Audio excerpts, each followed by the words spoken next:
She belongs to the street.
All right.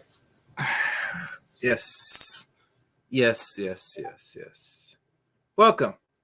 Welcome to another edition, another live stream, another hitter here on the Chaos Reign show. I'm Chaos Reign here.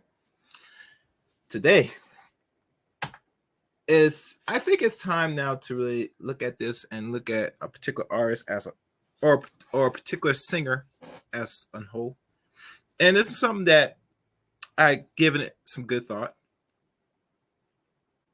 I didn't pray like, you get what I mean. I had to really think long and hard if I was going to really, you know, entertain this. But I think it's a necessity for a bigger point. So before I give you the title and, move forward with the show, make sure you are subscribed here on the Chaos Range Show. You know the deal. You know the drill. You hit the red button. You hit the top notification bell for uploads and live streams here on the Chaos Range Show. You can also follow me on Twitter at Chaos Range 7. I'm good, Valley. Thank you. Welcome, welcome. Make sure you hit the like button, Miss Valley. Follow me on Twitter at Chaos Rain 7. Add me as a friend on Facebook, Eric Rain on Facebook. And join the Discord service of the Chaos Rain Show. Those are actually in the description of this live stream / video. So if you didn't catch the replay and read the description, those links are in the description below. One moment.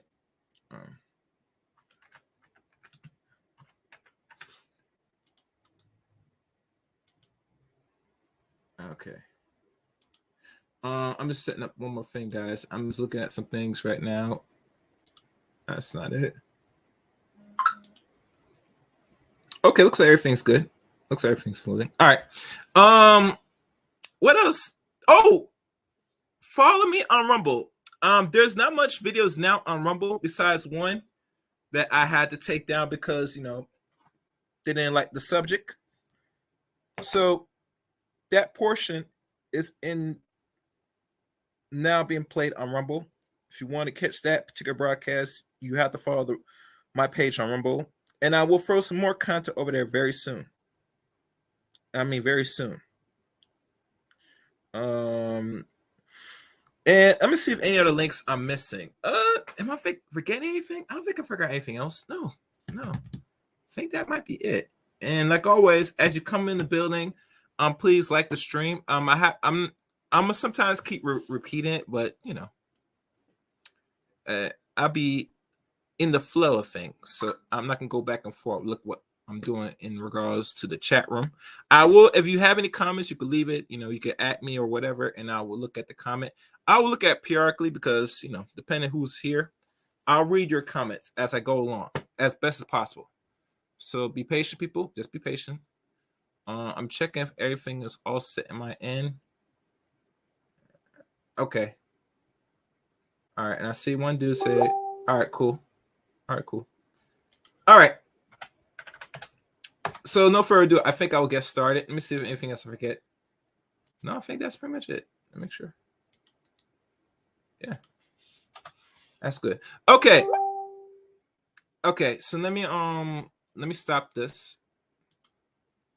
Today's stream is titled, as you see the thumbnail, you see the picture, you see this nice, fine, sexy fox caressing and holding her husband, the one they call Ciara Wilson.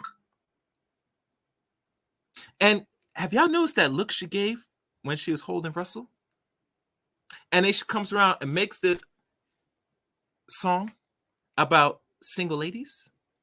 Ain't that ironic, ladies, that a woman that was once what's good African Chaos was, I guess, a baby mama, now wife, with 2 other children by the one Westbrook. I mean Russ Wilson. Sorry, I can mix up between the two. I apologize, guys. I apologize. I'm sorry. Is it ironic? And what do I mean? What chaos really means? You mean if you really want to know what I mean by this, I'll show you. Look at this. Ain't this beautiful? Yes, indeed. Yes, indeed. That's what they're doing. Look at this. This is a wonderful couple.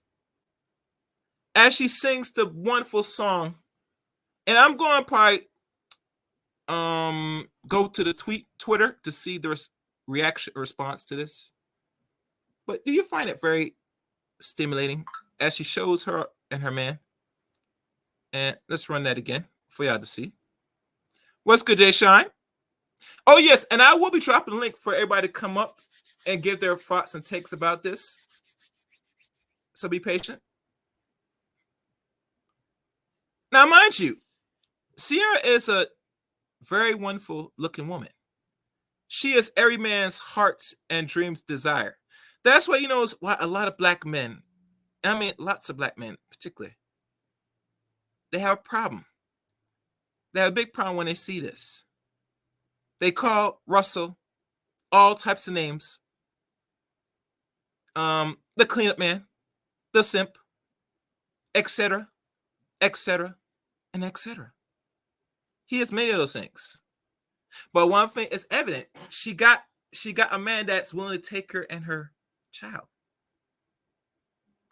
Regardless her child's a bastard, still she was able to snag one decent man out that small pool of black men, out of that bunch of you know how you try and grab the right apple, and most apples look like they beat up, they're mush up, they look deformed, discolored, but she's able to grab out of that nice bunch a man, a productive man, a very productive man out that bunch. Imagine that. But she was able to do it. But really, truly, the biggest issue, and before I go into more detail about this, for those that's watching, I see you in the chat room. I see you, Black Chaos. I see Valley, and I see you, Jay Shine. What's good? Welcome. That I'm kind of glad that a good portion of black women now that's listened to certain music by certain artists that they either respect, love, or admire, that they are giving some form of pushback now. And they should be getting pushed back because this is preposterous. This is nonsense. I mean, literally, it is nonsense. Very much nonsense. But she is not one of the artists. There are many artists, ladies, that make countless thousands. Hell, we could say maybe millions, but we're going to say, for the sake of conversation, maybe less than thousands of songs talking about the glory life of being a singlest bachelorette, female, out there enjoying the life, living it up, having their hot girl summers, riding the carousel. Yes, the nice carousel. And they ride it to the fruits of their desires. Oh, really? Let me read this. He's from Richmond, Virginia. I love about hours from here. From there. Oh, you mean live from there? I believe that's what we say, African counts. Yeah. Yeah. Isn't it amazing? It's very amazing. But really, truly, I decide to look into this thing about Ciara's prayer. And I'm going to read the verses of the prayer because I find it ironic. Yes. Oh, yes. I agree. I'm Jay Shine. He will be forever Future's yes, baby mama. What's good, DOD?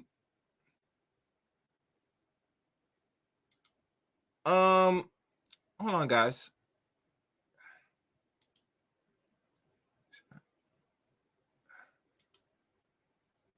One second, guys. I'm just looking for something. I'm trying to find it. And really, truly, we got a serious critique about this.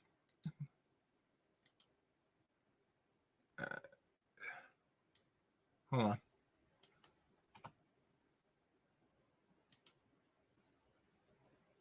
And really, truly, And I'm probably gonna open up.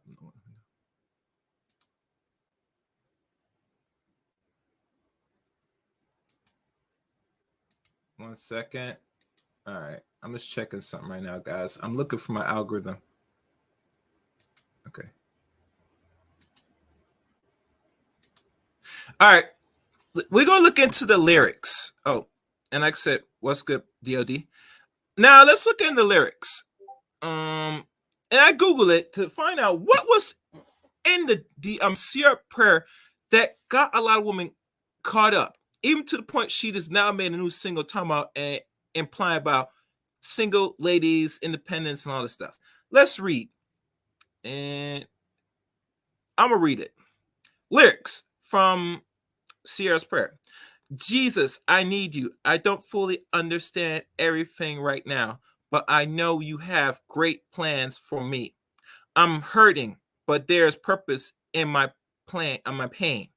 I need you. I need you to restore my faith and love, giving me strength. I know I can't do it all on my own. I'm tired. I don't want to hurt no more. I don't want to feel like this ever again. Thank you for hearing my cry. Thank you for hearing my heart. I know you'll do what's right with it. Thank you for never judging me. I'm broken, but I'm beautifully broken. I know you will help me put all of the right pieces together. I know my pain is not in vain. I know that my baby is the most precious gift you've given me in life, and I thank you for that. I thank you, cover and protect us. Lord, I pray the next man in my life will be my husband. I pray he loves me, leads me, guides me, resource me, or reassure me. I pray that he hold me. I pray that I have everything I want and need in him. I pray he will love me the way that you love me. Your love is unconditional. You are the way, the truth, and the life in you. There's hope. Lord, you say love is patience. Love is kind. It does not envy. I believe in this pure love. This is what I want. Lord, thank you for reminding me who I am. I am a queen. I deserve to be treated like one. I'm a warrior. I will get up. I'm a child of God. I'm everything you say I am. I'm a over corner. I built for this, or overcomer. I built for this. Lord, I'm ready in Jesus' name. Amen. That is the lyrics of Ciara's prayer. And that's some. Yeah. Oh yeah. That's the prayer. Now, one thing I would say, oh, let me see, my thing's working. One thing I will say, that was touching. That was nice. I mean, if I heard the actual song, it would maybe hold more into it. But really and truly, that's what she prayed, and eventually she got something out of this prayer. I mean, God willing. But I find it ironic that you come and made a prayer like this, and you went from, and you still is this. No, the thumbnail said otherwise, but from the thumbnail, if y'all notice, this is them together. You think it would make more sense you promote this. This makes more sense. But now, when we talk about contradictions, we have this.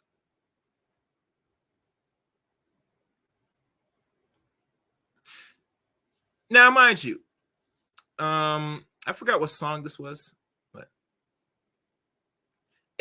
this really does remind me. Now that I know that she did this, and there's probably other videos she did, this one really stands out a little bit more, just a little bit more.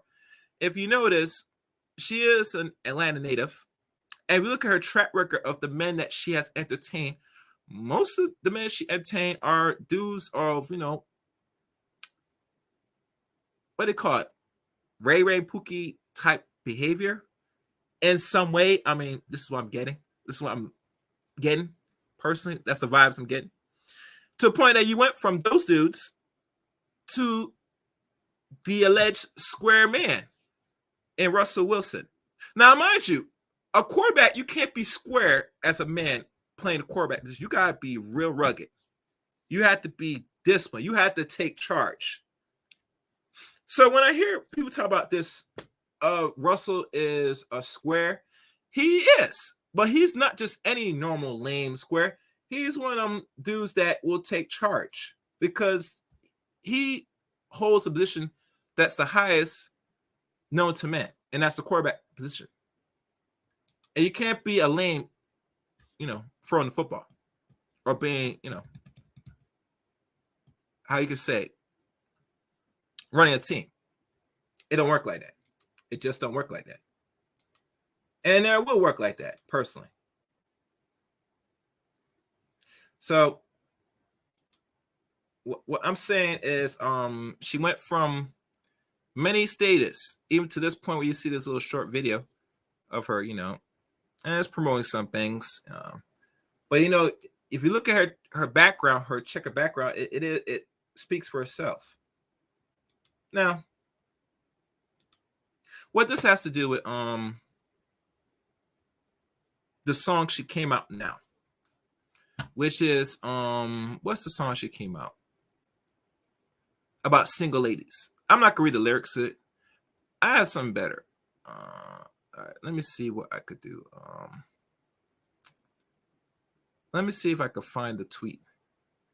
Matter of fact, let me do this. I'm gonna do this for y'all right here. Let me close some portals.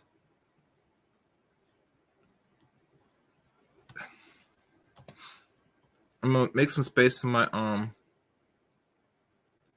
okay, so I'm gonna close this. I'm gonna find my Twitter. And I'm gonna go through the tweets. And let me just scroll properly, make sure my Twitter's got the tweets.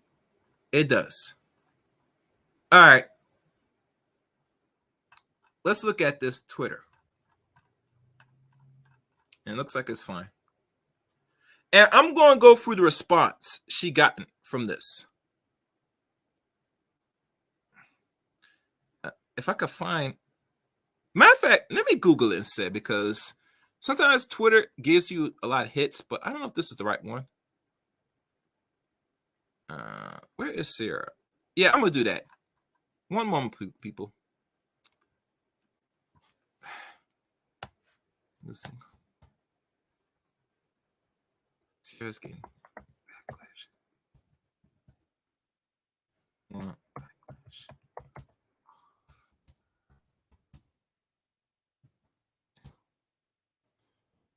Okay. Let me see if I can find it. I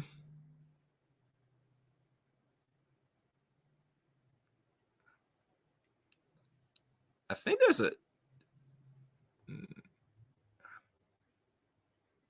Okay. Well, there's actually an article, and let me see what this article stands.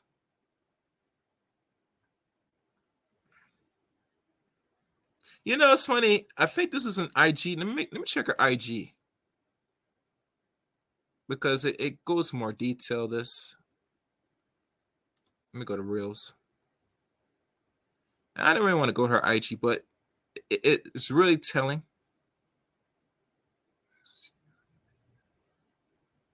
All right, I'm looking now.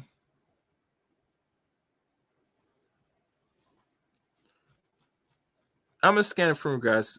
I just want to see the hype. All right, this is not it. Let me go back.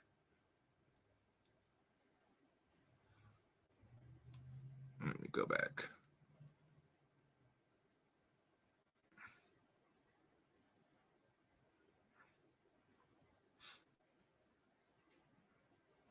And there's a lot of pushback.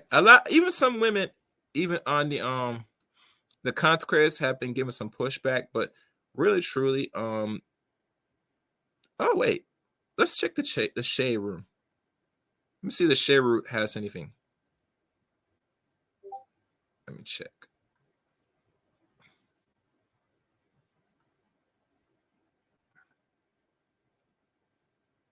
I might want to subscribe to fuck your thing. All right, well, we're gonna go to the shade room. Hell, screw it. We'll go to the shade room. We're gonna go to the shade room. As much as I didn't want to go to their so-called website. Let's go to them. All right, and I'm gonna read out comments in a second. So let me go to the shade room. Screw it.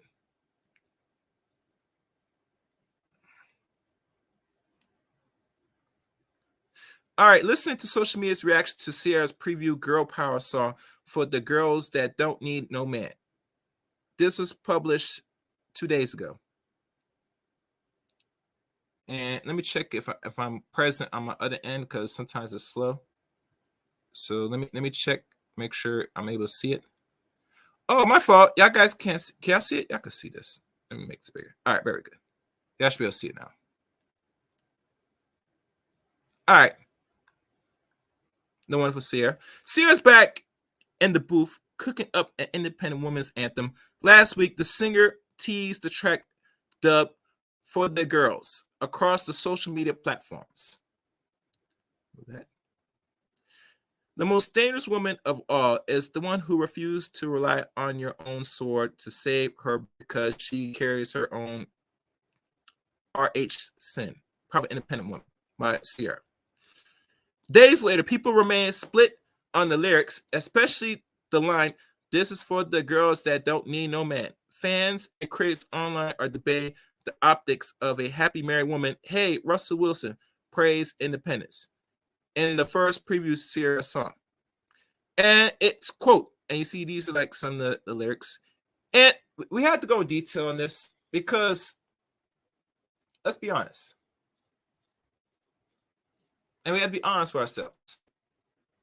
Is pushing a message of singleness now the right time where everybody, if they can get a man, keep a man?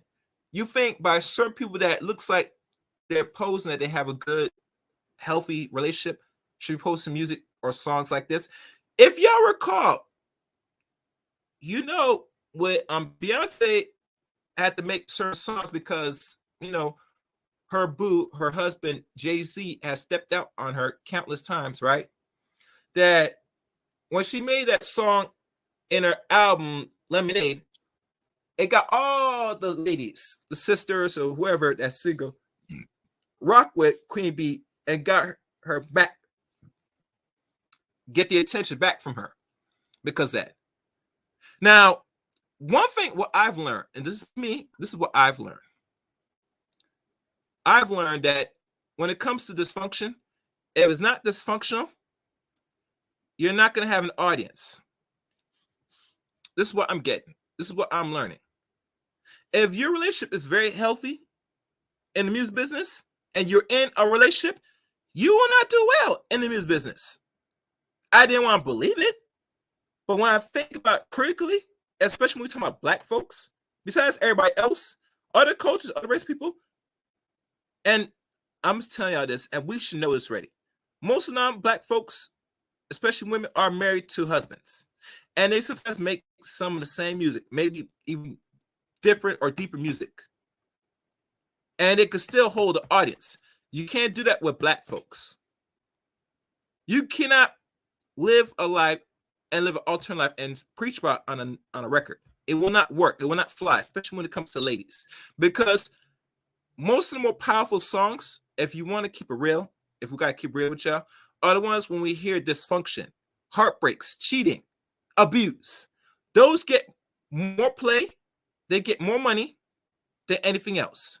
If you're singing about, and advocating a living lifestyle that you do not want to live, and it's peaceful, you're going to get a lot of pushback. You're going to get so much pushback, it makes you want to rethink if you want to continue your musical career while being married. I'm just saying. But let's go on with the article, guys. And I probably will open this up. This is for the girls that get money. This is for the girls that don't need no man. This is for the girls that in love with their self. This is for all the girls that did it by themselves.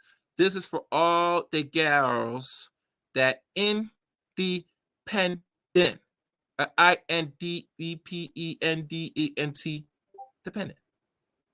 This is for all the girls that is living stress-free. This is for all the girls on missions like me. But you're not in no mission. You're married, sweetie. You're married with a husband with two extra kids now. And this is her in the booth, which we can't play because we're not sure of any, By the end of the clip, Ciara smiles, complimenting her work as so good. And while some fans agreed in her Instagram comment section, others took their thoughts in the opposite direction. I wonder why. She preaching independence, not staying single. You can be independent, married, or independently single too. Don't act so in this comment section. By Milky868 wrote. I think she's from New Jersey. Or someone East Coast. I don't know. Next one. This is embarrassing. To watch a married woman sing a song like this, you do not care about the Black woman in your community. You couldn't easily make love songs since you are in love with your husband, but you are purposefully choosing to make a doing that will encourage the women in our community to stay single because you know that what sells and makes money. Well, I will have to go deeper, Miss Slim Brown. Yes, it's always about the money. It is always, and I mean always, about the money. F your feelings. I'm gonna listen. Do y'all recall when Cardi B talking about said she don't cook, she don't clean, but she got this thing between her legs? And we see a video, an IG video of her at her house, taking a broom, sweeping, and doing all the West Indian cleaning, what she's supposed to be doing, because she is part Trinidad and Dominican, which is known custom to keep their house clean. Same with Rihanna. And go for her interview. She said it personally. She cannot live in a dirty house. She has to make sure her house looks nice and clean. I'm just saying. You talk one thing, but you do something else. It's a big contradiction. Hold on. I gotta make sure my image is clear because I hope this is not. All right, good. I had to refresh my. I don't know why this is going dark. Yeah, you're doing some totally opposite. You're gonna get pushback. Only a few artists that's in the community, that's Black, could possibly get away singing that independent crap while maybe independent or in a relationship. Mary J. Blige, we could say Beyonce. We could probably put Maya on there. And I think Maya had what is it? They were talking about Maya lately in the circuit, in the news again, but only a few ladies can get away with it. Not many people can get away singing that crap. But let's keep going. Please make it make sense. Bring back love songs and stop trying to rob your community. And I wrote, it's by Slim Brown. Wrote. Next comment. Us women not playing in 2023. Go off, sis. We finally learned to put us first and walk away from anything that's not aligning with our purpose or giving us the desire of our hearts. And I love that for us. Let's Go by Heart Ciara wrote. And let's go down.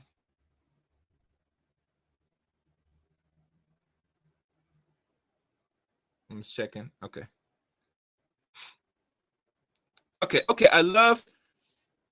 I love you, CC, but you married now. Let's change the narrative. We do not need men, or we do need men, sorry. And it's not always about money. You are a family woman. Yes, she is. Sing about that encourage a generation of wives and mothers, but I guess I'll wait to hear the results of this song by Chi Che for wrote. Che Che, my sweetie. I do Queen of Virtue. If you may so kindly, will you send the links or the donation if you can, Miss Queen of Virtue, I will appreciate it. Oh, and shout out to her because she has YouTube channel as well, Queen of Virtue. Check her out. Same with DOD. Miss Che, you must understand this. In the American system / corporation, it is not reasonable to be promoting marriage or women to be wives, much as men to be husbands.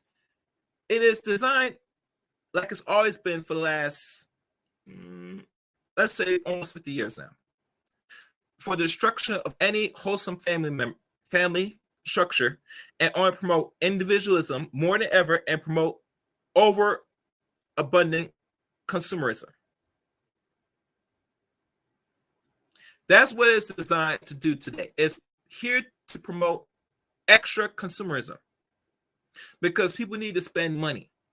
They have to buy things that have no relevance in their life, from the overbuying of Amazon products like purses, nice dress, a lot of heels, also makeup. Some makeup that's not good for your body because you don't know where you buy your makeup. Some makeup you should buy is natural, that doesn't have so much harmful chemicals.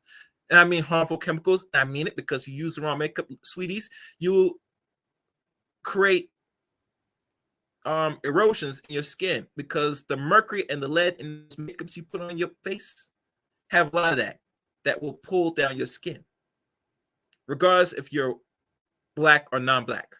That's another story. So, like I said, they promote these to you because they want you to spend money.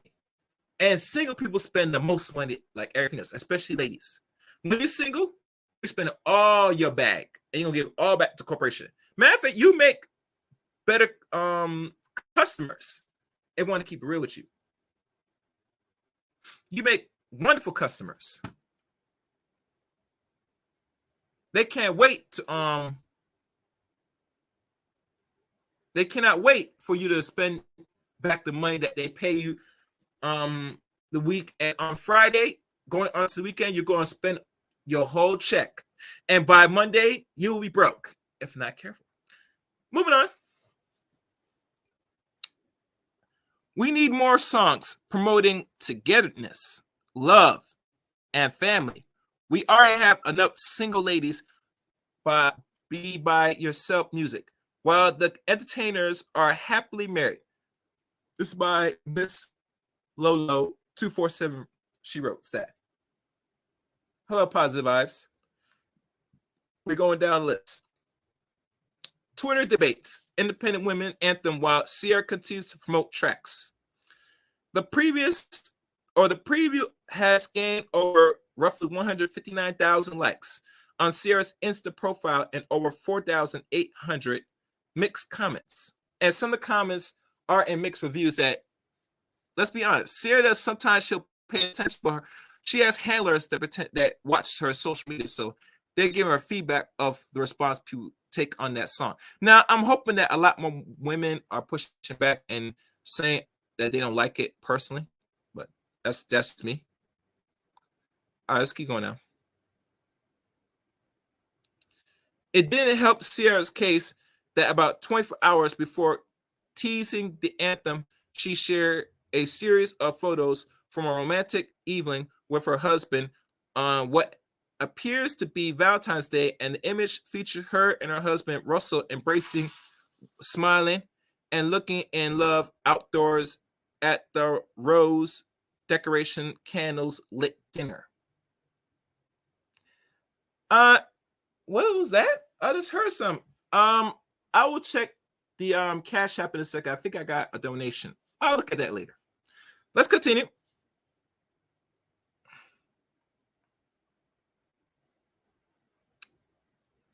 And looks like, oh, this the image? Let's see. I gotta watch on Instagram.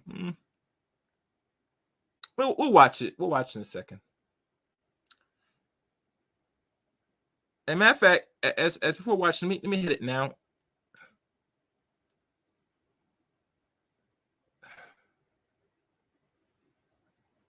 I'm not sure if y'all guys can see it. Let me see. All right. No, y'all guys cannot see it. Okay. All right. That's fine. I'll share it in a second so y'all can see for yourselves. Let's keep going. Despite the comment section crucifixion, Ciara's latest tweet is given unbothered, or her tweet is given unbothered. On Monday, February 20th, she teased the song again on Twitter, accompanied by a TikTok of throwbacks and recent footage of herself and her career. You know, the one she was standing on the car during Days of Goodies. And this is for the girls, the furl that in love with they self. This is for all the girls that done did it by themselves. My forever letter to myself. Ciara tweets. And this is more highlights on it.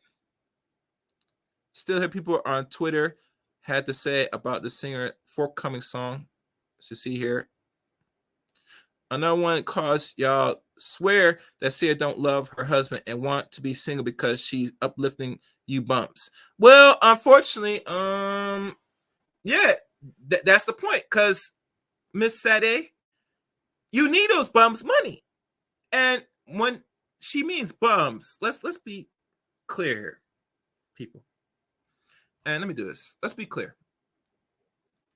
Let's be clear. Bums spend the most money. And for that lady called every black woman bums, that's an understatement in itself. But you will not sit here disrespect your customers by using reference names. But you know, most celebrities are not going to go out the way and say anything bad about people that's spending money or promoting them. Now, for the comment section, that's for the public to see your reactions. But to people that's not using their common sense, they would know, they will learn that she's not uplifting anybody. She's here to make music and to sell a product to everybody. Whether how you take it or not, that's the business of the music business. It's always about business. Let's continue. And there's a live stream between her and her husband. Black American celebrities is disconnected from Black American life. That's why Glorilla NFF blew up, and this never will. Glorilla song is about taking a break from the BS to focus on self. Ciara's about going it alone during the times of economic downturns. Yeah, okay. Yeah, and that's not really a smart move in this serious downturn now. Ciara has 36 I Love My Man and Our Love songs. Go listen to one of them. And there's a quote from Malcolm X, you know. Okay. Okay, well, I ain't gonna read that quote. Let's keep going. Y'all on Ciara's butt, but her song Niggas make songs they don't live by every day. That's the whole point of music. It's supposed to be another form of satire. It's supposed to be deal with reality. It's supposed to paint a story, a wonderful story of what ifs, the struggle, what people go through. They put it in song, but it really holds weight in it. It really sets home when you're living this life, which most celebrities, if you look at most of the better songs from certain singers, from Mary J. Blige and any other artist, I only can name her because she stands out more because she does live it. It holds more at home. All right, Ciara, please drop the song because it's really giving affirmation. And like I do with any other song, I'll gloss over the parts that don't apply to me. Yeah. And next person, Brandy writes, Ciara say this for the chicks that don't need a man. should not have pissed y'all off this bad. If you need a man, then the song isn't for you. Don't listen. It's literally so simple. No, it does stick home because this is my thing, ladies. I get it. Your dating situation is always uncertain because of what man you think you qualify or what you could keep or whatever, right? I get it. It is a form of frustration, and let's be honest, as humans, we have to compete to get not the perfect, but the best we can get. And there's always some form of trade-offs in this dating scheme, this dating world, if you're dating with purpose. I think most Americans, a lot of us, we don't date with purpose anymore. We just date just to date to get some without doing the bare minimum. And to me, that's in a perfect world you could live like, but in the real world, you don't get the same outcomes. Doing just put yourself out there for less the effort. Hell, a man will not get this, and surely you ladies will not get the same as well. We get outcomes. And depending how well we carry ourselves in life, some outcomes will be in our favor and some outcomes will not be in our favor. But that is life. Nothing is guaranteed in this world. I'm going to keep repeating this, regardless how this sounds boring up, but we have to be clear and understand. And we can't get to this point that everything you do, if what you're trying to attain, what you're trying to get out of this life, especially a good portion of eventually, hopefully, we want to get married.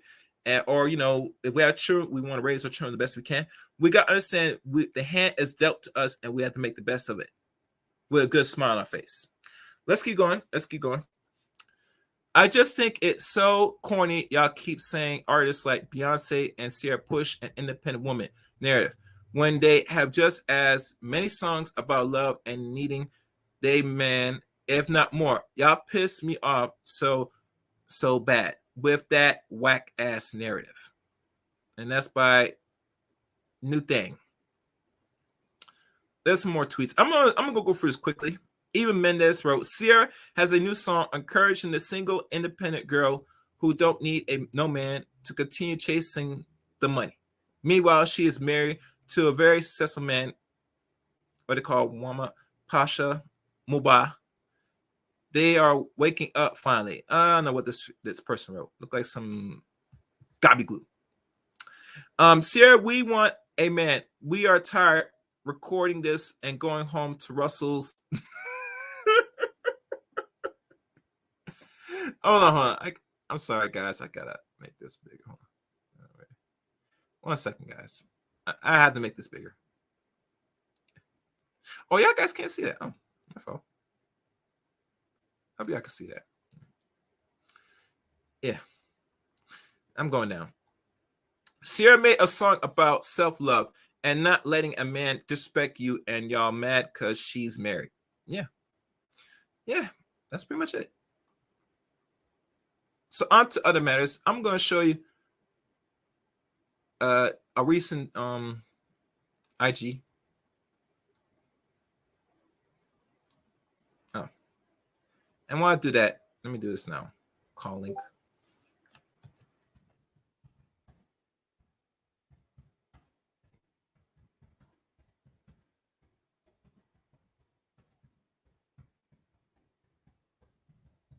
All right. The link's in the chat room now for those who want to come up and express your thoughts and opinions. Let's share this one other image of the Valentine's Day. All right.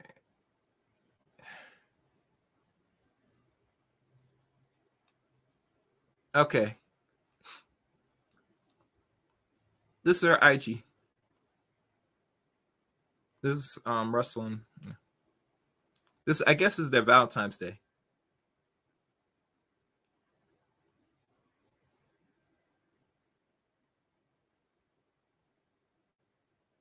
And it looks lovely. Very nice. Very nice. And beautiful. Very beautiful. So,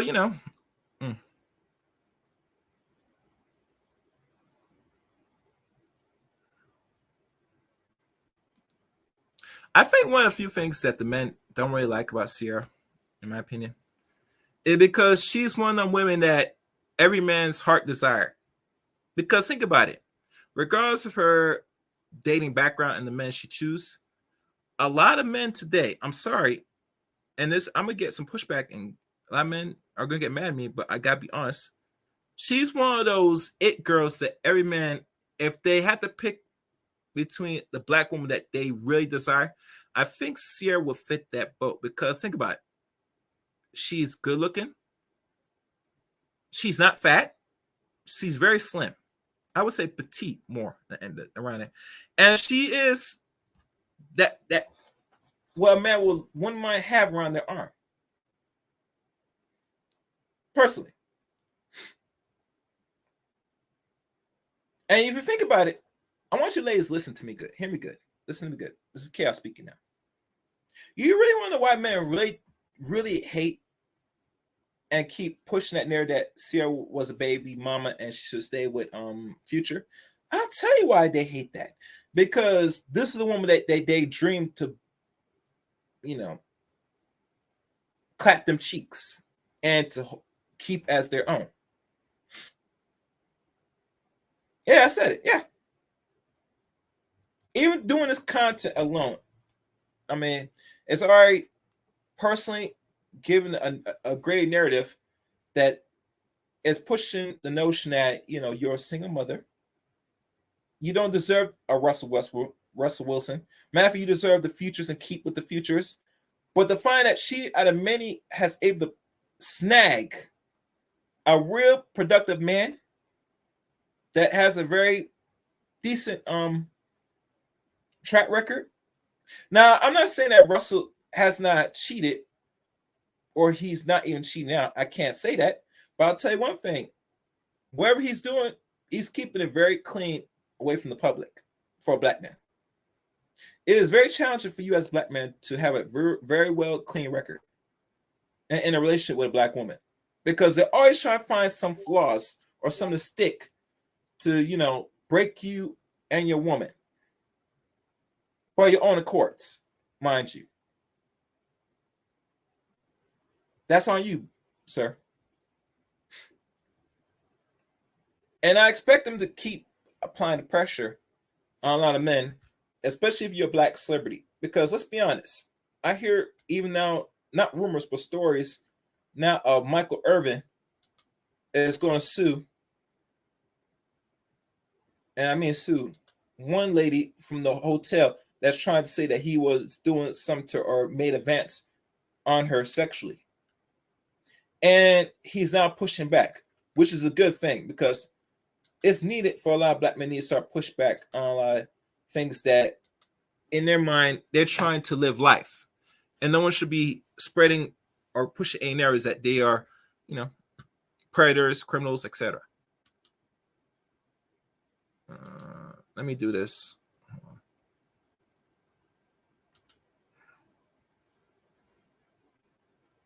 I'm just looking. I'm just checking something, guys. All right, well, he's not doing nothing. So, really, truly, oh yeah, like I said, the call link's now in the chat room. If you want to come up, express your thoughts, opinion, please come up. I'm probably going. I'm not saying going to shift gears, but I'm not going to look through Ciara's musical track record and give you a real critical, honest opinion about her as an artist as a whole. Since she's been active in the music game, now going on in the next couple months, 19 years, because her album Goodies came out in 2004. It's almost 20 years since she really started to shine as a music artist after high school. We're almost 20 years into when Ciara first busted as an artist. Ain't that something? But I'm gonna go for your comments. Let's look. I said hello to Positive Vibes earlier.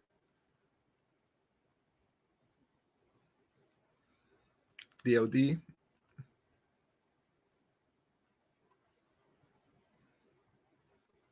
Oh yeah, and this is my links.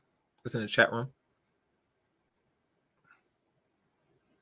Yeah, I know. Positive. I love Russell Wilson. Yeah. Yes, I heard. Yes, he is a religious man. Positive. He is definitely a religious man. Very much religious. Yeah. If you want to come up, DOD, please come up. I know you have something to say on this, and I know you're. I'm watching it in the clouds. You know, I did put the link. Okay. All right. As we wait, I'm gonna do this. I'm now gonna do some digging on her music career. Give my honest opinion. It still ties into even today's song that she came out with. Ciara's.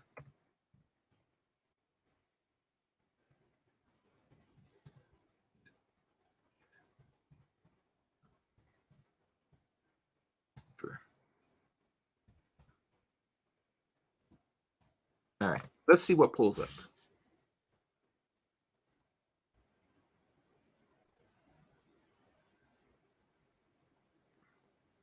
And she's actually a Scorpio. All right. So I guess we'll have to go to Wikipedia. God damn it. I didn't think I was going to go to Wikipedia, but I got to go. Wait, I see. Is that you, DOD? Let me see. Yep. All right. DOD, you there? Yeah, I'm here. What's going on, bro? What's good? What's good, Can you hear bro? me? What's good? Okay. Go ahead. The floor is yours, man. Before you say anything, because I know you just tuned in, what is your view, your overall view, and the pushback that Ciara's getting from this new song she put out a few days ago? Well, first, man, I thank you for having me up. Peace to everybody in the chat. Go ahead and hit the like button if you haven't already. If you have the capability, go ahead and share this live stream. I don't know. To me, it's hypocritical. Chaos. It's hypocritical for her to be supposedly happily married and yet doing songs about, or a song about,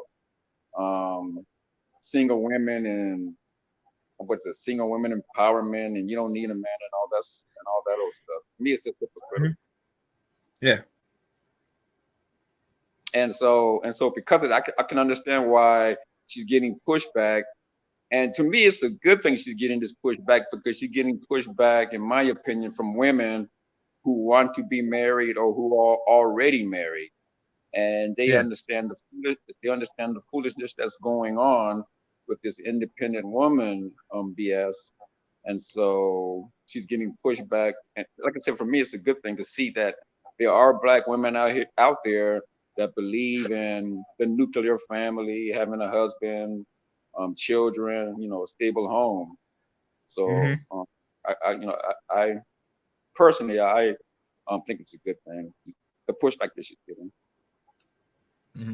I think it is long overdue for a lot of sisters to now give their real honest opinion of certain music. Oh, hey, Jay Shine, the link's in the chat room. If you want to come up, give your perspective, bro, come up. My thing is this, because think about this, DOD. You can't be going around and advocating your love and you like this, and all of a sudden you make a song about single ladies' independence. This is a beautiful couple, happy couple, from what I'm saying. You get me? You can't go from this to making a song, because think about it. The reason why Beyonce could do certain things and still get the attention crowd from the Beehive is because of her relationship with Jay-Z. You get it? Right. Russell don't got a checky pass. He's just what they consider, like, these dudes talking about in space, a square. Right. Yeah, Jay Son said he's a sucker. I feel Jay Son. I like the fat woman are pushing back. Yeah. Russell a sucker. Yeah. Yeah. So really truly, when you come up with music like that, right? Now it's like, whoa, wait, what? Aren't you made a prayer? I read the lyrics of the prayer that came out, bro. You went from Ciara's prayer to that. It's not gonna fly for a lot of Black women that either can keep a man or don't really have a man right now, either by choice, wherever the case or circumstance they live right now within their own lives, that's not gonna fly. You get me? Right. Mm-hmm. So really true. When I look at these images, even the one when she to celebrate her Valentine's Day with Russell, it's like, baby, you got a very peaceful life. The last thing you should be even regurgitating or putting out is narratives that you're not living no more. Because Right. let's be honest, there are some good music for women that are married and they make very good love songs. But I just don't see Ciara as that type of artist, which I was going to go into Wikipedia in a second, but I will eventually, of the track record of her music career. And I'll say this to most ladies don't understand, and you're older than me, and we're a certain age, will differentiate, that we could tell artists and saying your track record speaks for yourself of how well successful you are as an artist since it's been mainstream, since you came out straight out of high school like Ciara did. You get me? Right. That you only had one decent album. Real good album. After that, anything that came out after 2004, it just did not really grow or perpetuate as we see. You might have some singles here and there, but it's not to the same nature like when you came out with the goodies. And that was produced by Jermaine Dupri. Okay. Yeah, I'm not. To be honest with you, bro, I'm not really a Ciara fan. I don't know any of her music. So I'm, I don't know really anything about her other than that she's married to Russell Wilson. Okay. And then of course, with just coming out with this her latest song here. Other than that, I really don't know anything about Ciara. And to answer positive vibes, I would positive vibes if if her children were of adult age. I would. Okay. I think my a perspective about her is like I have nothing really too much bad. Really, I don't do content on Ciara per se.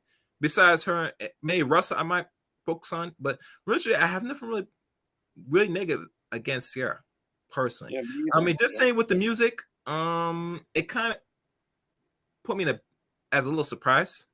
You get me? Because really, truly, we're at a stage now as a people in our development, or as what they call woke, or more of the conscience of our young people that are adults, that they're not gonna buy or rock with anybody that's preaching alternate music, and they can see through Instagram, social media, that you're living the best life with this Right. man that's loving you and respecting you and giving.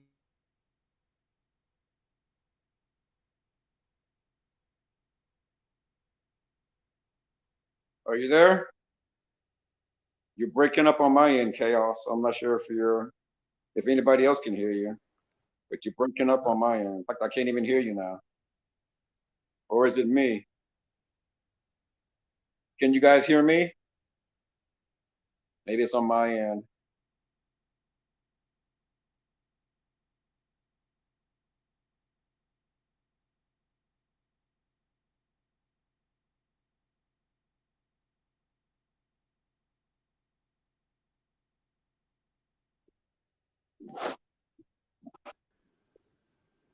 All right.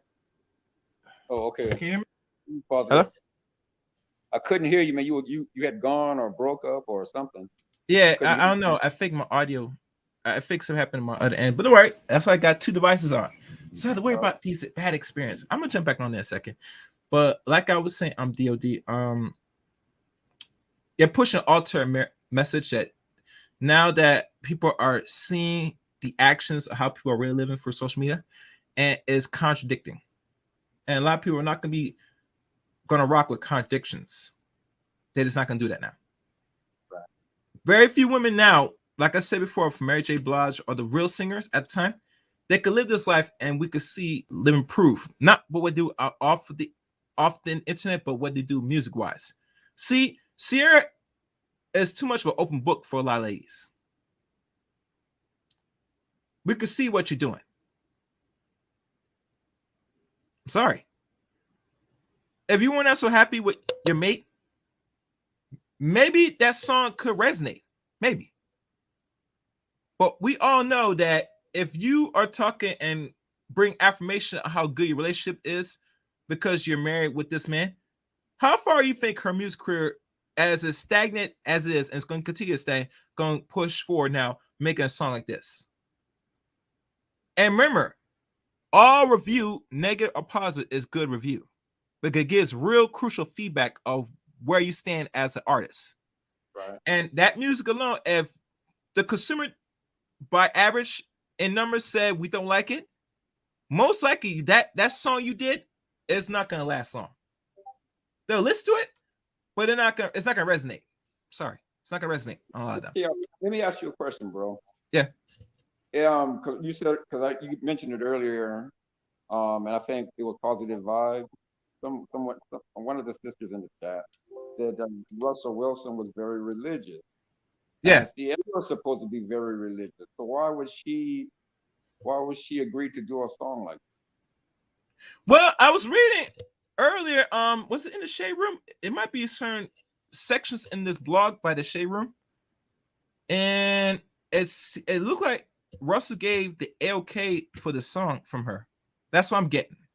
But to me, I mean, it doesn't make sense, in my opinion, because you put the song out here, and the first you don't get positive reviews and comments. You get people that's let you know what it really is. You get me? Right. That's the reason why this is being covered right now, because she's not getting good reviews off this song that she posts on IG. The beginning stage, the studio stage of the song. Right, yeah. So that's what I'm getting out of. You know what I'm saying? But I'm surprised either one of them would agree to do it, or Russell Wilson allowing or agreeing to Ciara to do it. It baffles me that he would agree to that. yeah, I agree too. I You would definitely think agree. they want to have a more positive message um, about people being married. You think would want to do a song about that? Yeah, I agree. And to me, because now that she's getting the actual feedback, it's gonna make her really shift gears on how she want to proceed forward if she's gonna continue doing music. Because there's some things that the consumer is not gonna accept no more. You get me? Yeah. If you're gonna push individualism, single life, or being proud to be a boss chick or single, that's not your lane, sweetie. You're gonna have to come up with some actual music that's gonna promote love in a way that, let's be honest, either some black women like to buy or not, you're being real on your relationship with Russell in a way where it is reflected in your music. And like the article said from the Shade Room, there are songs that one lady said in the comment in her Twitter post said that they have songs like, but people not really focus on it. And we gotta ask the question, why? Because a lot of people are not fulfilling and getting that same love out of their own outcomes in life. So if you put those type of music, it's not gonna resonate that much. Unless it's a good beat, it might, but with the lyrics and stuff, and it's just a song and music as this, it won't hold weight in today's society. Right. But we got Jay Shine on the panel. What's good, Jay Shine? Man, what's good, Chaos? Can you hear me? Yeah. Hold on. Is you breaking up? Go ahead, speak. It sounds Go ahead. robotic. Yeah. All right. Go ahead, Jay Shine. No, he's gonna fix his audio. Let me switch. Give me 1 second, cause you can speak a little bit. I'm flipping back and forth. I gotta check my thing. All right. And so until you guys get that together, man, I wanted to ask you guys something, man. Do you think that these single mothers, do you think they're seeing what Ciara's doing as a disrespect? Because Chaos, you showed her Valentine's Day walk or whatever they were doing with Russell Wilson and how she was dressed. And then in this video, she's in these Daisy Dukes type shorts and long fingernails and colored hair. It's like a caricature of black women in the hood. You know what I'm saying? So could that be considered a disrespect to those women? I would say yes. Yeah, I would think so. I would think they would see it that way. Yeah. How do I sound now, guys? Sound good, perfect now, bro. Thanks, boss.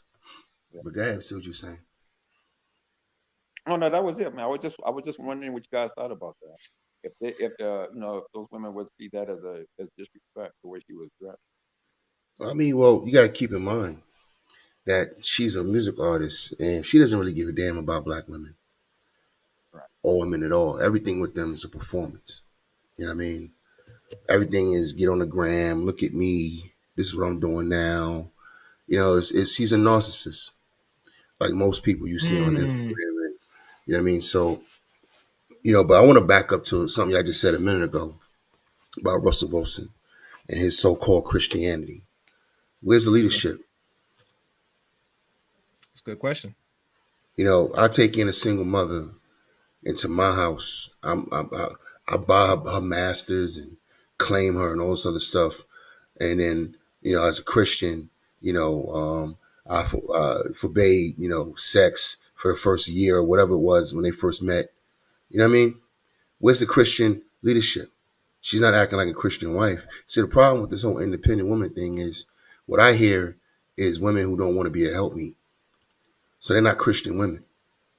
Okay. A Christian woman is a helpmeet, Right. period. Now, that Right. doesn't mean she go help out any dude. No, she help out a dude that's qualified, you know what I mean, for help me, right? Mm-hmm. But he's definitely qualified. Think about what's going on right now. This is as a starting quarterback, a prestigious position in the history of the American zeitgeist, right? Yeah. From high school to college to the NFL. This is a coveted position. This is the alpha male. This is the top guy. The Eli, the Peyton Manning, the Aaron Rodgers, you know what I mean? The Tom Brady. He got that position.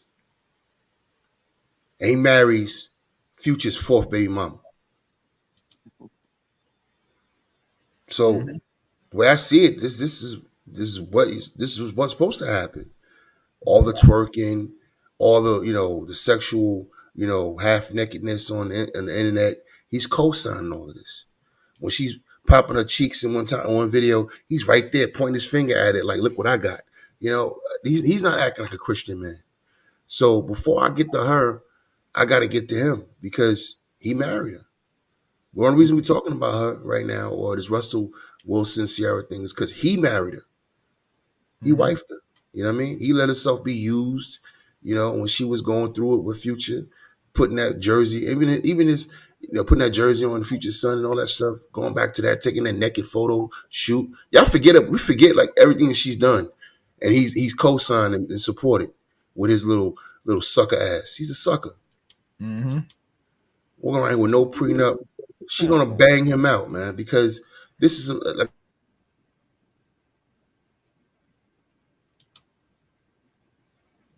The audio went out. You hear me? I always tell brothers all the time. This is her accountable for her. Can you hear me? Yeah. Okay. Go ahead. You're better now. Yeah, You're good I will now. always hold her accountable for her behavior because she's an adult. But when you talk about this situation, I can't leave out, Russell. The reason why she even made this song is because she's in an environment where there's no male leadership. He's allowing all this bullshit to happen. He ain't required nothing from her. A lot of the behavior we see from a lot of sisters out here is because we allow it. And not me individually or DOD individually or you individually, Chaos, but as men, we allow this Mm-hmm. shit. Yeah, I agree. There's no code of conduct. You know what I mean? So there's no way in the world I would wife her because I'm not one of those absolutists. I'm not gonna sit here and say, "Oh, she's a single mother. You shouldn't have married a single mother." I'm not gonna say that. You know what I mean? I know some single mothers that I work with. They got good careers. They're good people. They got this shit together. They learning lessons. They good people now. They actually grown. You know what I mean? Mm-hmm.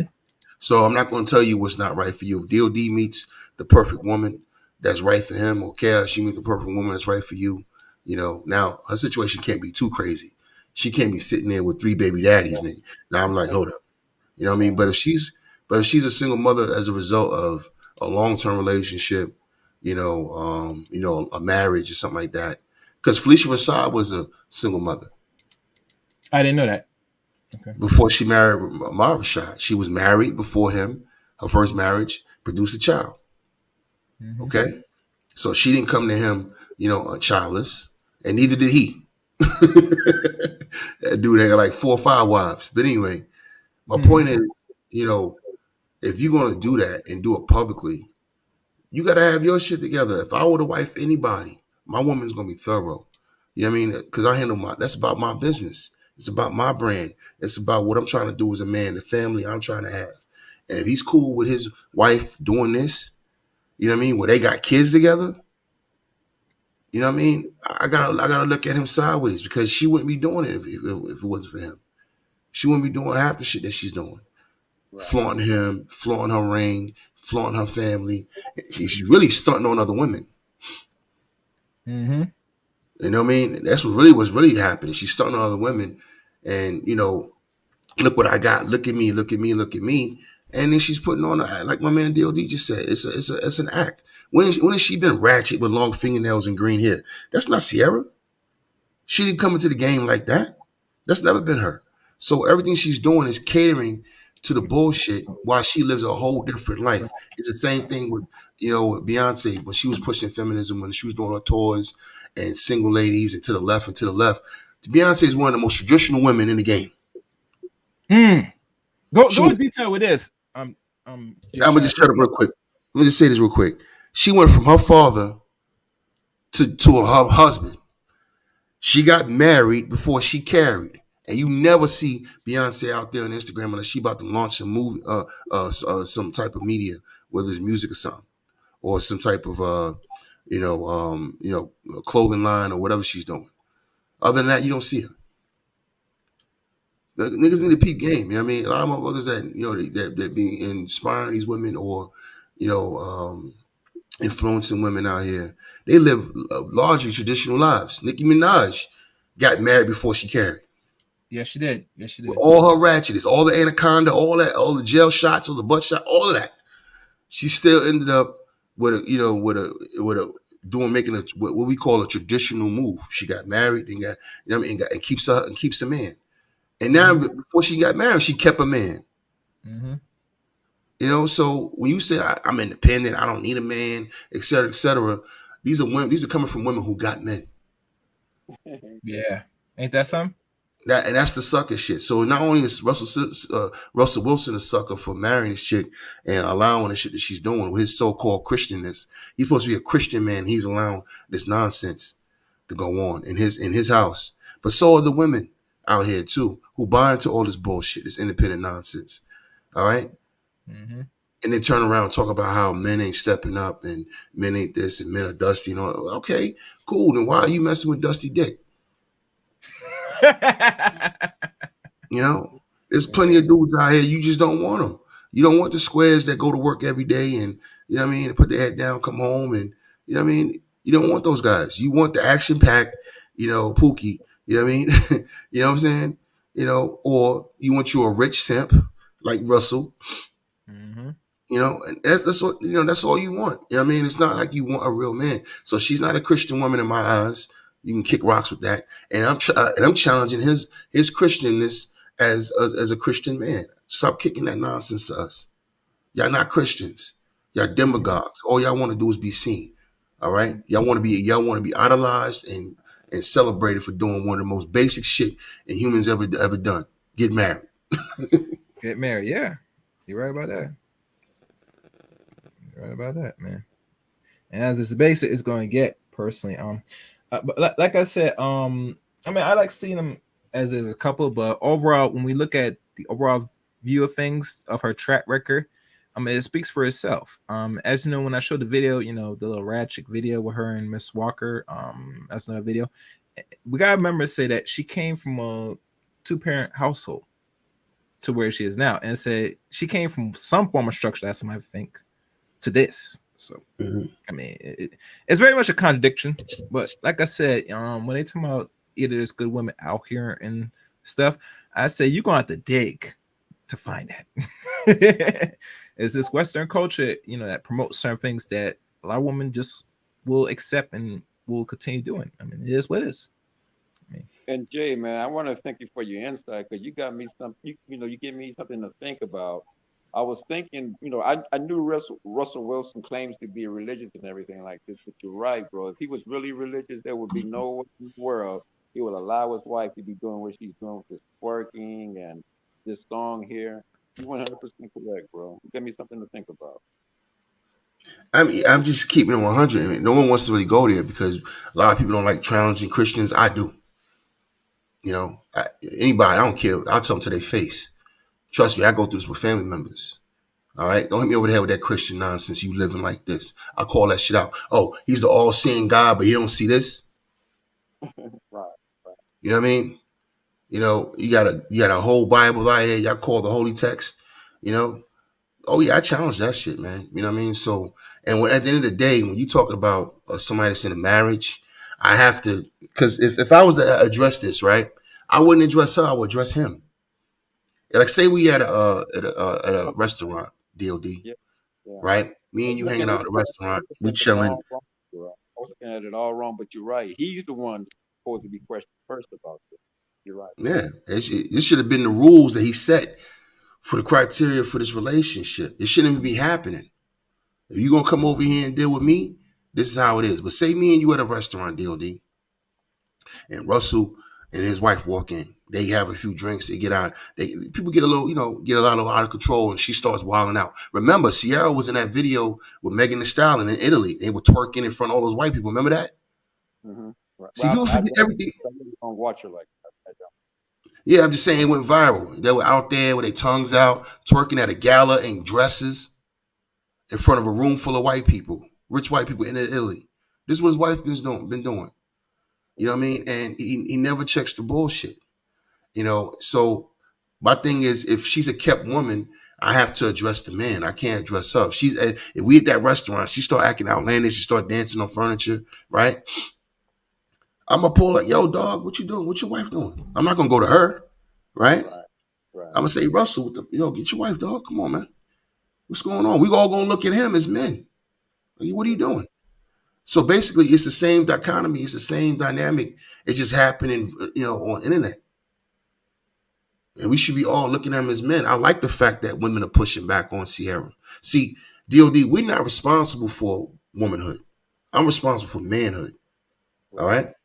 I'm not responsible for black womanhood. That's a black woman issue. Black women need to clean their shit up.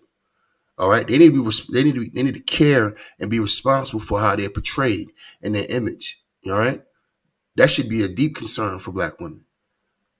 Now, I have some concern and some stock in it because I have a daughter, right? So I know what affects my daughter. So I'm going to say something from time to time, but I shouldn't have to. But when it comes to men, oh yeah, if there's a man in the room, I'm be in your face, boss. Oh yeah. Let me holler at you for a second, player. What's going on with this? What's going on with your children? What the fuck? What the hell is clean this up? That's my mentality. That's how I am with other men. Anybody that's in my personal circle know how I am.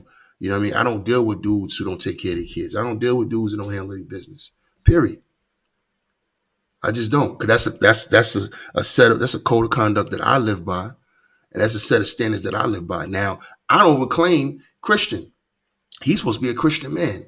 What the fuck are we looking at? Right. Yeah. Christian man.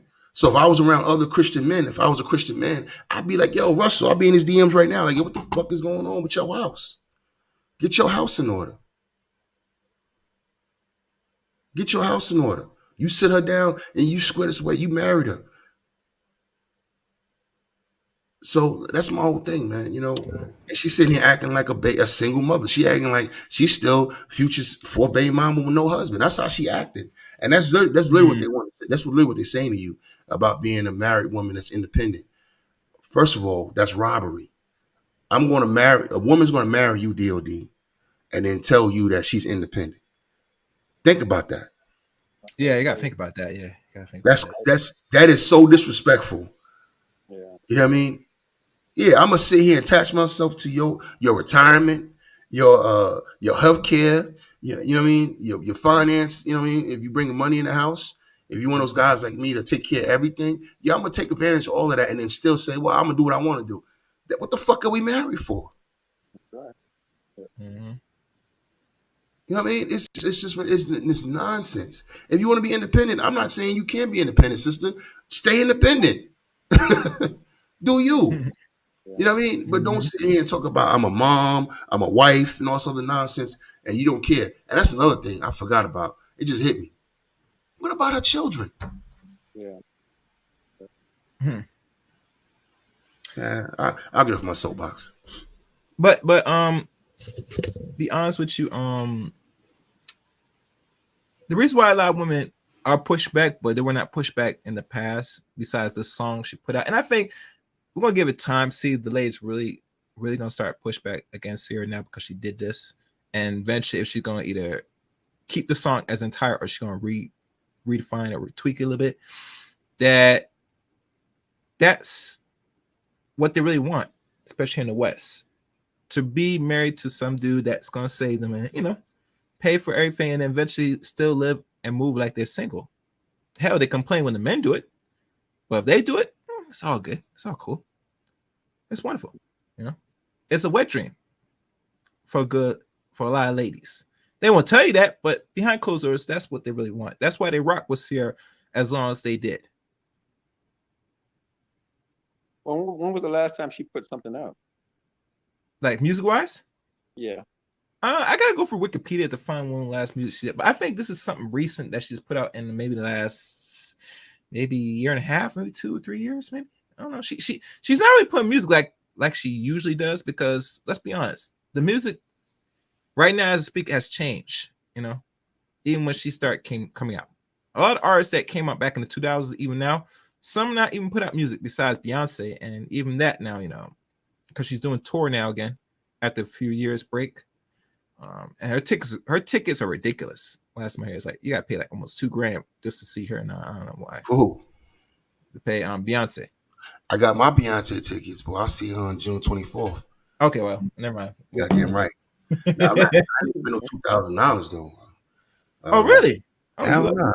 I spent about just over $1,000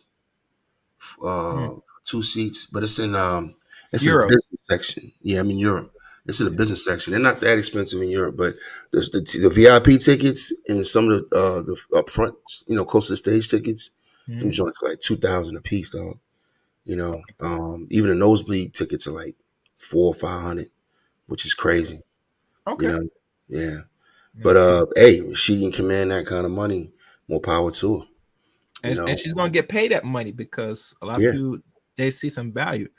And not saying that I can't say what she's worth personally. I mean, I rather pay another artist that's been doing it a little longer, like Janet Jackson or anything like that, because when you go to her concerts, you get a real sexual experience. I see. I feel you in that, man. I see the highlights what Janet does. I said, you need to be locked up, Janet. Performance you putting on some of these dudes, like you gonna let that man get a stroke. You see her climbing on the dude, and I said, oh shit. I'm a Janet fan too, boy. I feel you. But yeah, so to answer your question, LD, it's probably been a while, but like I said, most artists nowadays like her, it gives her something to do. She came in it as an artist, mostly a dancing / singer artist, because she's well known for her moves and some of the tracks. I mean, I can't name a few music that I kind of say I liked out of Ciara. Very few songs. The only thing I like was the few songs off the Goodies albums, and the one that came out like a decade ago called Ride. So yeah, not much songs I could name off the back of my head that I says I kind of rock with Ciara personally. Yeah. So yeah, man, I want to say this to anybody who's a Ciara fan or like who's okay with this shit. You a sucker. She don't like you. She don't know you. mm-hmm. She just wants you to, she wants your foot traffic. All right, you sheep. Okay. Mm-hmm. When I deal with artists, I'm coming to get entertained. I'm going about my business. I'm kind of like, I remember back in the day in Chaos when we didn't know nothing about people's personal lives. We just saw the artists. You know what I mean? They had a hot new video out. We didn't get into their personal lives like that. Now it's like it's more about their personal lives than the actual art. Mm-hmm. and everybody's hanging on to that shit. And we got to get away from that. Stop the nonsense. But if you want to do everything in front of the public, like for me, in a situation like this, I'm going to call out Russell. All right. Mm-hmm. He's supposed to be the head of that family. He's supposed to be the head of that household. I don't see no leadership right now. Ain't seen none since the beginning. When I saw him standing there with his shirt off with her naked son, that wasn't his. I was like, Mm-hmm. oh, this nigga crazy. You know what I mean? That's exactly what I said to myself. Oh, this dude crazy. Yeah, you're right about that. You know what I'm saying? Yeah. His own Yeah. teammates called that shit out. Yeah. Who's this? That's in the back. Another person opening the mic. DOD. DOD, can you hear me? I can hear you. Yeah, I see another person with DOD. Who's this? Not me. It's probably no one. I probably had the Admiral Cousin. Well, since you can't identify yourself, Mr. DOD, second, I'll have to probably boot you. Is it okay? Is it what is how is it spelled?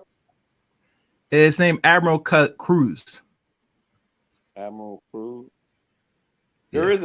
There is like a DDO too or something like that I've seen around. Yeah. Well, I did bring him up on the panel, but he didn't say nothing, so it's probably nothing important.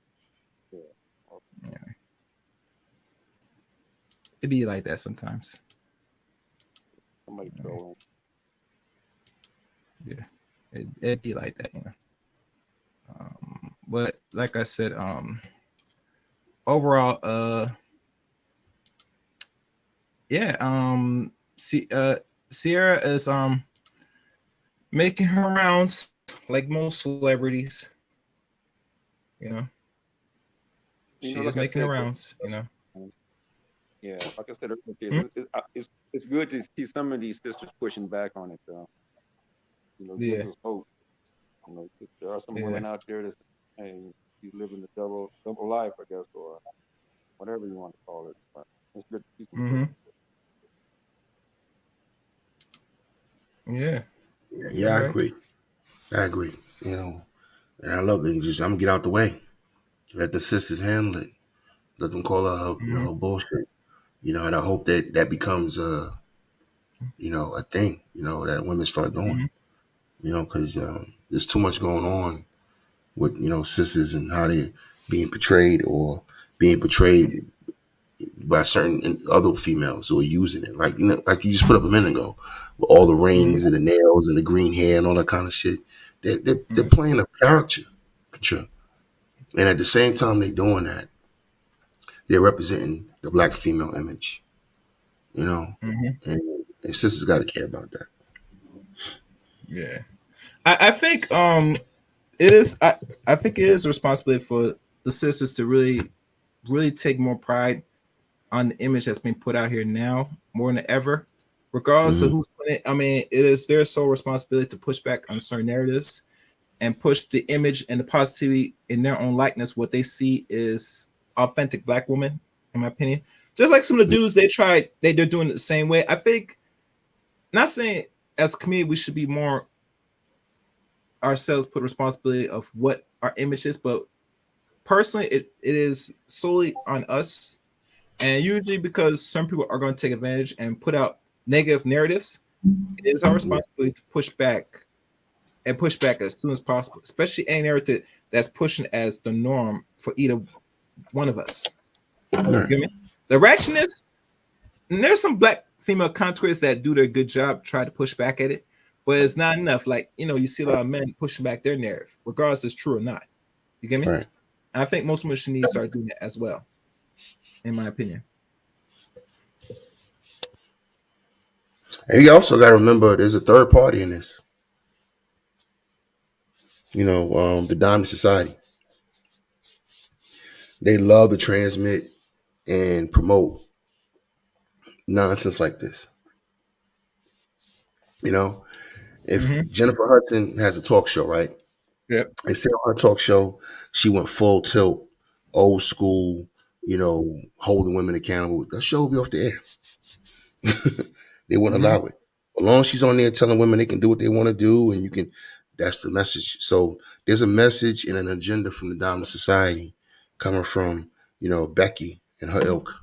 And they pushing, that feminist bullshit, You know, this is all this behavior, whether it's drug culture, whore culture, it comes from them. Yeah. You know what I mean? Even when we used to hear and complain about the black family not being intact and all that, up until the '60s, we had the most intact families. They were the ones that had Brady Bunch and Partridge Family and all that shit. All right, but we sit here and we act like we the worst at doing it. I work with nothing but white people for the last 20 something years in government and in corporate. Okay, all they do is get divorced. You know what I mean? All they do is have broken homes. All they do is have drama, depressed kids, suicide, all kind of shit going on in their society. But we sit here and we beat up black people like we the worst. Look, we gotta understand the environment that we in. And that's why black women have to take way more responsibility for the image. And black men gotta take way more responsibility for our culture overall. You know what I mean? Yeah. We have to. You know what I mean? Because at the end of the day, it's our we participate in this fuckery. We're following their lead as a subculture. Okay, so of course, every time you turn around, there's going to be a lot of white publications willing to promote everything that she does and call it women empowerment. You know what I mean? Yeah. You know, but what's empowering by showing your ass? Oh, okay. So you want to talk to the dog in men? So you want us to be dogs? Yeah. You see what I'm saying? Yeah. So anyway, that's my little spill on that, man. Let's not forget about the overall environment that we're in. It's not just black people, with the overall environment that we're in, the world we're in. You know what I mean? Chaos, man. Stop me if I'm getting too far off topic, but what do Yeah, you go guys ahead. think of Passport Brothers and what's going on? As far as what they're doing and the reason why they're doing what they're doing.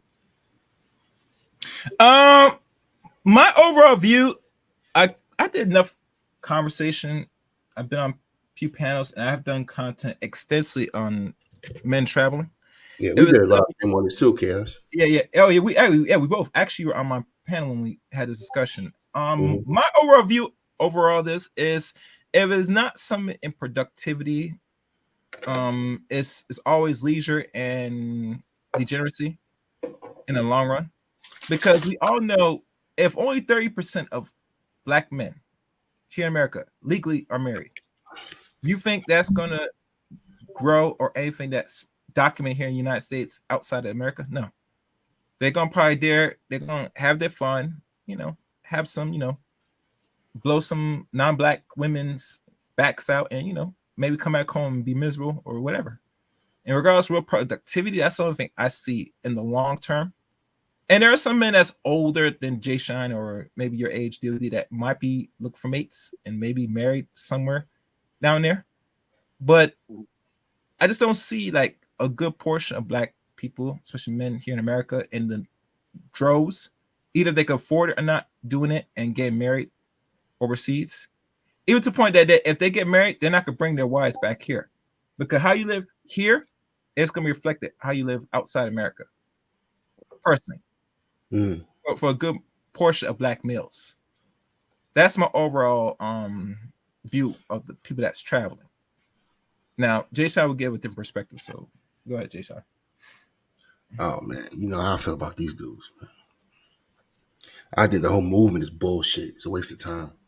You know what I mean? It's stupid. It's not a good look for black men overall. And before, and I didn't say this last time I was in your panel, because it was me, you, and Mary. We talked about this. And let me say this: I put my passport up against any dude in this space. I'm not against travel, but there's a certain way you move in the world. And this whole passport thing, let's be honest, it's childish as hell. It's really just trying to say, look at us, black women, we leaving. You know what I mean? Which is putting yourself in a subservient position. All right. I don't. First of all, if you the A side, I ain't got to say nothing to the B side. I just do what I want to do, how I want to do it. But it's a folly movement because there's no real positive outcome to it. When you have a 23-year-old like Austin Holloman sitting in Thailand, he was ran out of Brazil. First of all, you left America because you're running away from feminists, and you get ran out of Brazil by a feminist. So that just throws Brazil out the window. Brazil has these are the same dudes that talk about how bad America is and the murder rate, Chicago this and Baltimore that, but Brazil has one of the highest murder rates in the world. You know what I mean? It has one of the highest murder rates in the world. So most of those Latin American countries are on the top of, you know what I mean? They up there with the African countries as well, with the highest murder rates in the world. So you telling black men to go to a more dangerous place where they have no political power, no say. As soon as you step off that plane, you are technically a beta male, if not a zeta male in that country, because you have no say. So now you're sitting in Thailand, 23 years old, with no retirement, no career, no nothing. I would never tell a 23-year-old to go out here and and do this with your life. I would tell a 23-year-old to build a business, try to infiltrate industry, go out here, slay some dragons, all right, knock some heads off, compete, build up your war chest. And then if you want to travel and that's your thing, so be it. You know, if you're going to do wrong, do it right. That's my saying all the time about this. If you're going to do wrong, do it right. But this whole thing with this, I'm going to have an online movement. I'm against it. Where's the online movement for black enterprise? Oh, you mean? Go ahead. Where's the online? Where's the enterprise bros? Where's the industry bros? We're gonna have an online movement for pussy. I'm sorry, I didn't mean to say that on your program. Okay, strike that That's word. Fine. That's fine. That's fine. But I'm about the other P word called power. Mm-hmm. My message has been consistent since 2015. All right, I'm about power, which I know is not something I can do by myself. See, me by myself, I'm good, Chaos. I've said this many times. For all intents and purposes, I shouldn't give the way I'm living, the way I'm at in life. I shouldn't give a damn. But the thing is, I know I can't have power by myself. Power and wealth is a group phenomenon. So dudes are crawling up on the internet. Most of them ain't traveling nowhere. Most of them haven't traveled nowhere, or they traveled to one place. I've been in more places in 2022 than most of these dudes have been than 1,000 passport bros together. Yeah. You know what I mean? I said, I put my passport against anybody. We can sit up in the live stream and make it a fun one. You know what I mean? Yeah. Let's talk about where we've been for the last 5-10 years. But the thing is, there's 3 reasons you should travel, and I live by this. One is cultural exchange. You travel, you go see the pyramids, you go to museums, whatever the case might be, check out other cultures, foods, music, stuff like that. That's a good reason to travel. It broadens your horizons. You know what I mean? It broadens your mindset to see other things, to see how people live in the world. It changes you overnight, especially when you've been in one place all your life. That's 1. 2 is what I call a KKcation. Just get the fuck out of the States for a few weeks or a week, whatever, and decompress. Because I do recognize being in America as a black man is pressure built. It's a lot of pressure on us as black men, and we don't even realize it until you leave the country.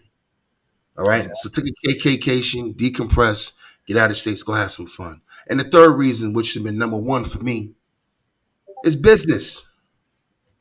Get to this mugger. You gotta say that again loud. Business. Get to this paper. Make some connections in the world. This dude's running around here calling themselves Pan-African and ain't got not one warehouse or shipment coming in from Africa. Or any connections. Or any other black country from the diaspora. Nothing. They not doing no business. It's all showing out. Look at me. You're a tourist, nigga. You're not doing business. You're a tourist when you're in Ghana. You just there putting on their garb. You're not doing anything. That's not Pan-Africanism, but I digress. My point is business. That strengthens you in the world. For instance, so if you want to be a passport bro, if passport bros is built on business, right? We passport bros, so we go into other countries and we make business connections and we setting up shop, kind of like how China does in your country, black men. Kind of like the Chinese done in your country, like the Persians have done in your country, black man. Kind of how like these other East Indians and Arabs have done in your country, black man. So everybody's coming to your country and setting up shop, but you go in their country chasing their daughter. Now you make that make sense.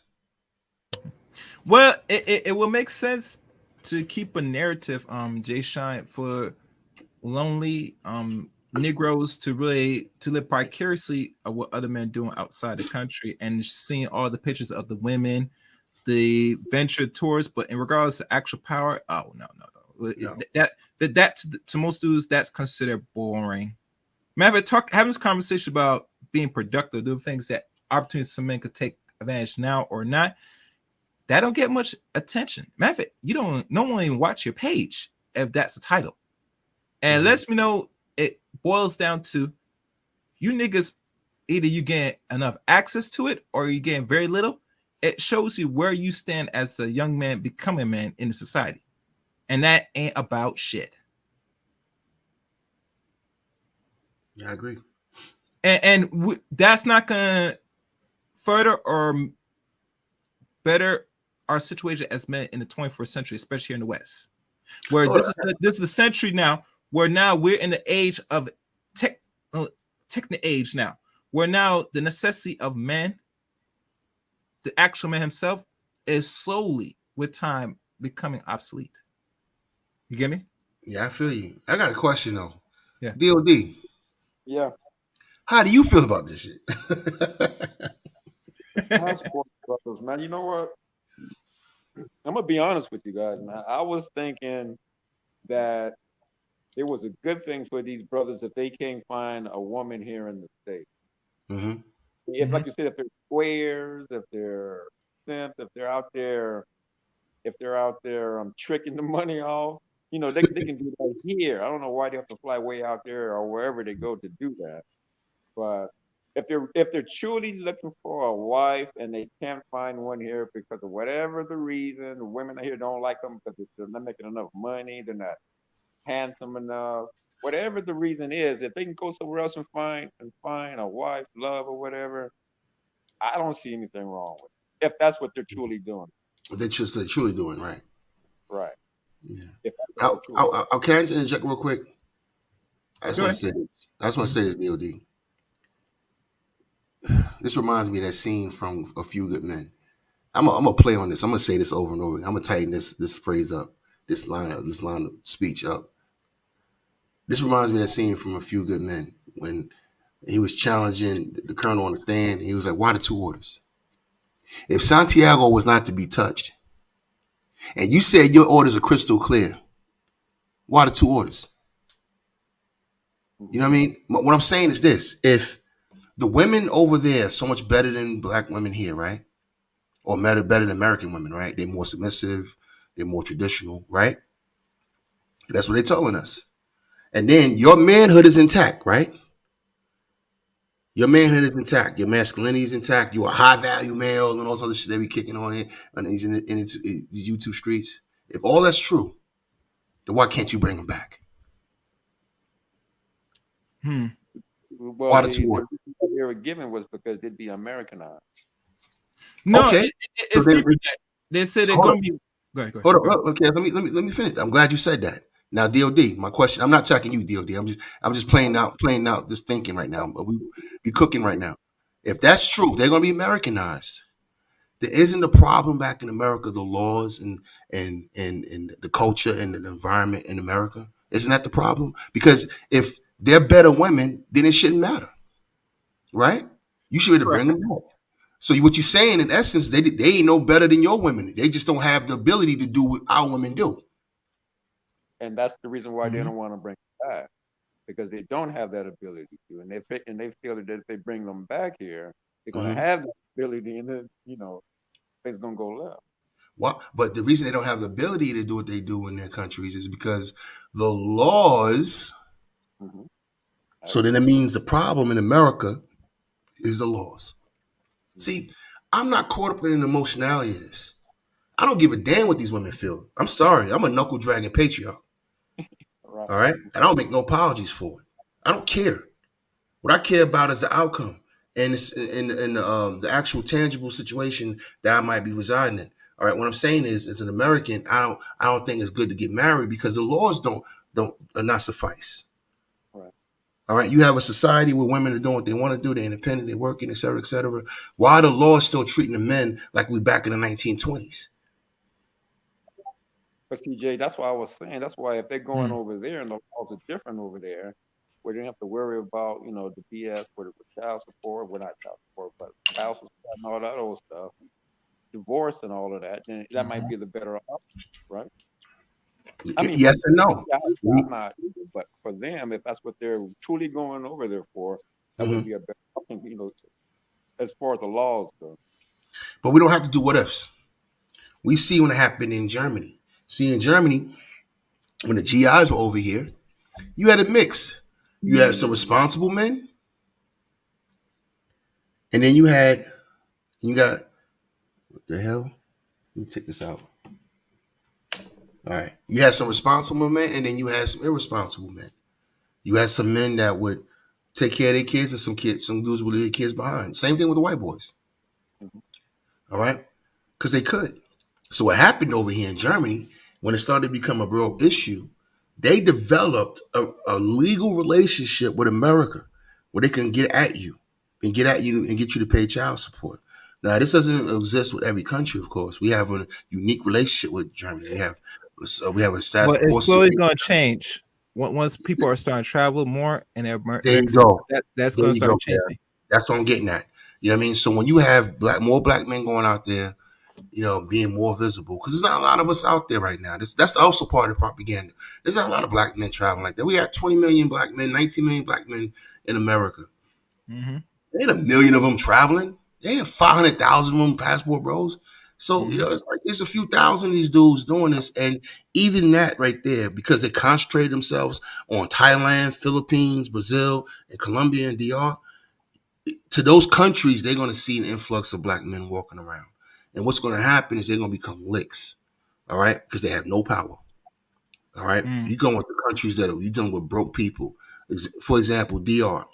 The men in DR allow us to go down there and do what we're doing because they're making money off their women Bingo. directly, right? Directly and indirectly, they're making money off their women. So whether it's a pimp or a boyfriend, or even in some cases a husband, unless this woman go out and have dates. I'm doing air quotes right now, right? Because a lot of those women that these guys be hooking up with down in DR, they got men at home. You know what I mean?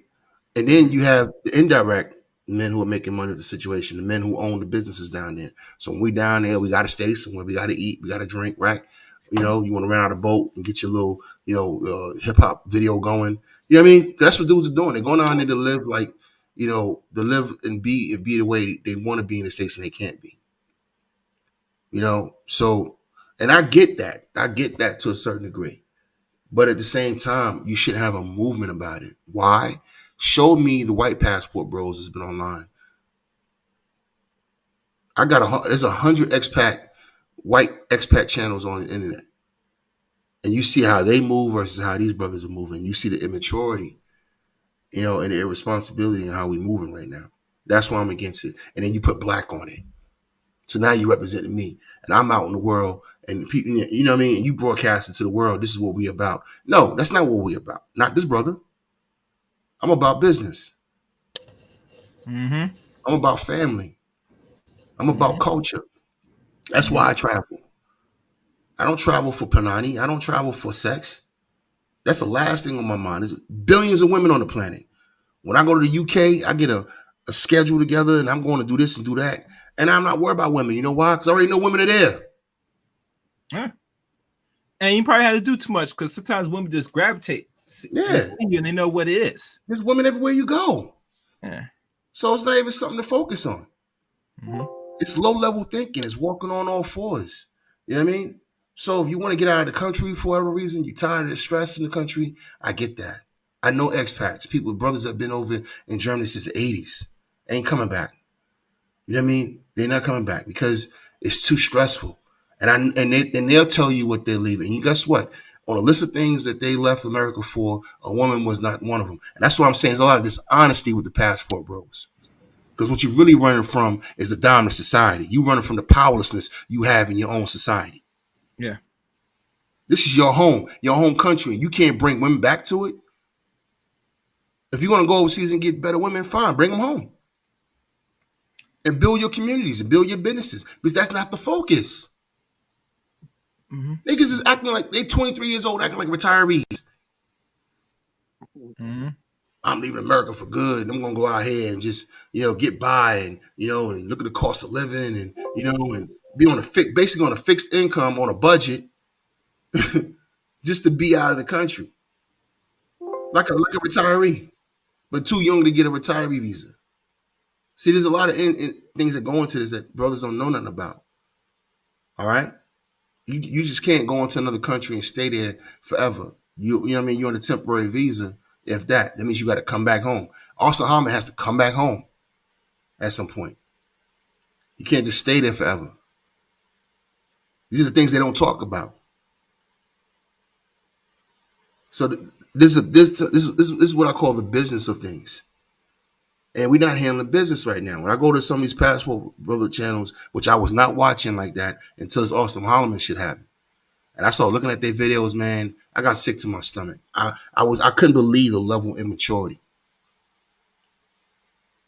It was fucking ridiculous. And I get that, yeah, some of these dudes can't catch in the States, but I disagree. If you're gonna go to another country and all of a sudden you super nigga, won't you stand up, brother, in your own country? Create your businesses, create your business circles, like the white boys do. They got nerds. They got cornballs, but they create Silicon Valley. You know what I mean? And now they got nothing but beautiful women over there hunting them. Because all the women want to get to the power and the paper. But all the beautiful women want to get to resources. So get you something. It all comes back to the same thing, man. Build businesses.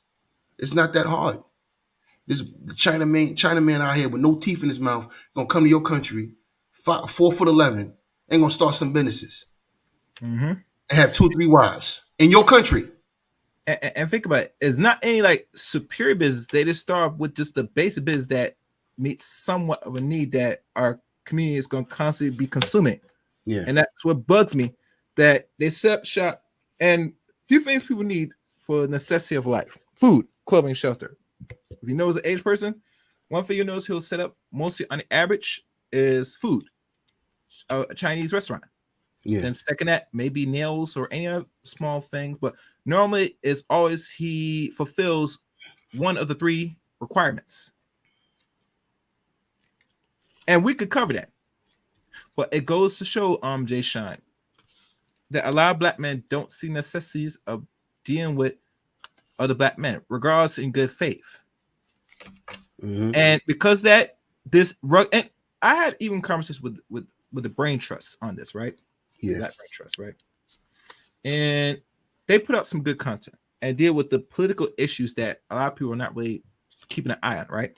And one of the few things that I've learned, and Amiri had the same conversation on his own channel, about we have some black people that are getting it out the mud and doing this rugged individualism, and that's cool to an extent. But when we look at the wealth that black people only could compose in this country, either by choice or other systematic oppressions, which are still in play today, unfortunately, that we only compose roughly only 2% now of the wealth of this country.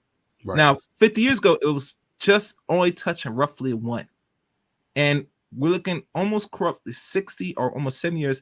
Now we're at 2. When they put these articles or the hit pieces of the projection of where black people, especially black people in America, are facing where they're going to be in the next 30 or more years, that when they talk about net zero and all this nonsense, is because not only that we are playing into this demise, but other systems are leading us into the slaughterhouse. You get me? Yeah. And a lot of black men, it's hard to let them know that no matter what you do as a man, right, you get them or not, we are not doing well as collectively as men or people as a whole. And as long as you focus on this individual mindset, the world's going to keep evolving. People that are culturally got it, which they are, they still know the importance they have to work with people and work with themselves and in their group and others, unfortunately.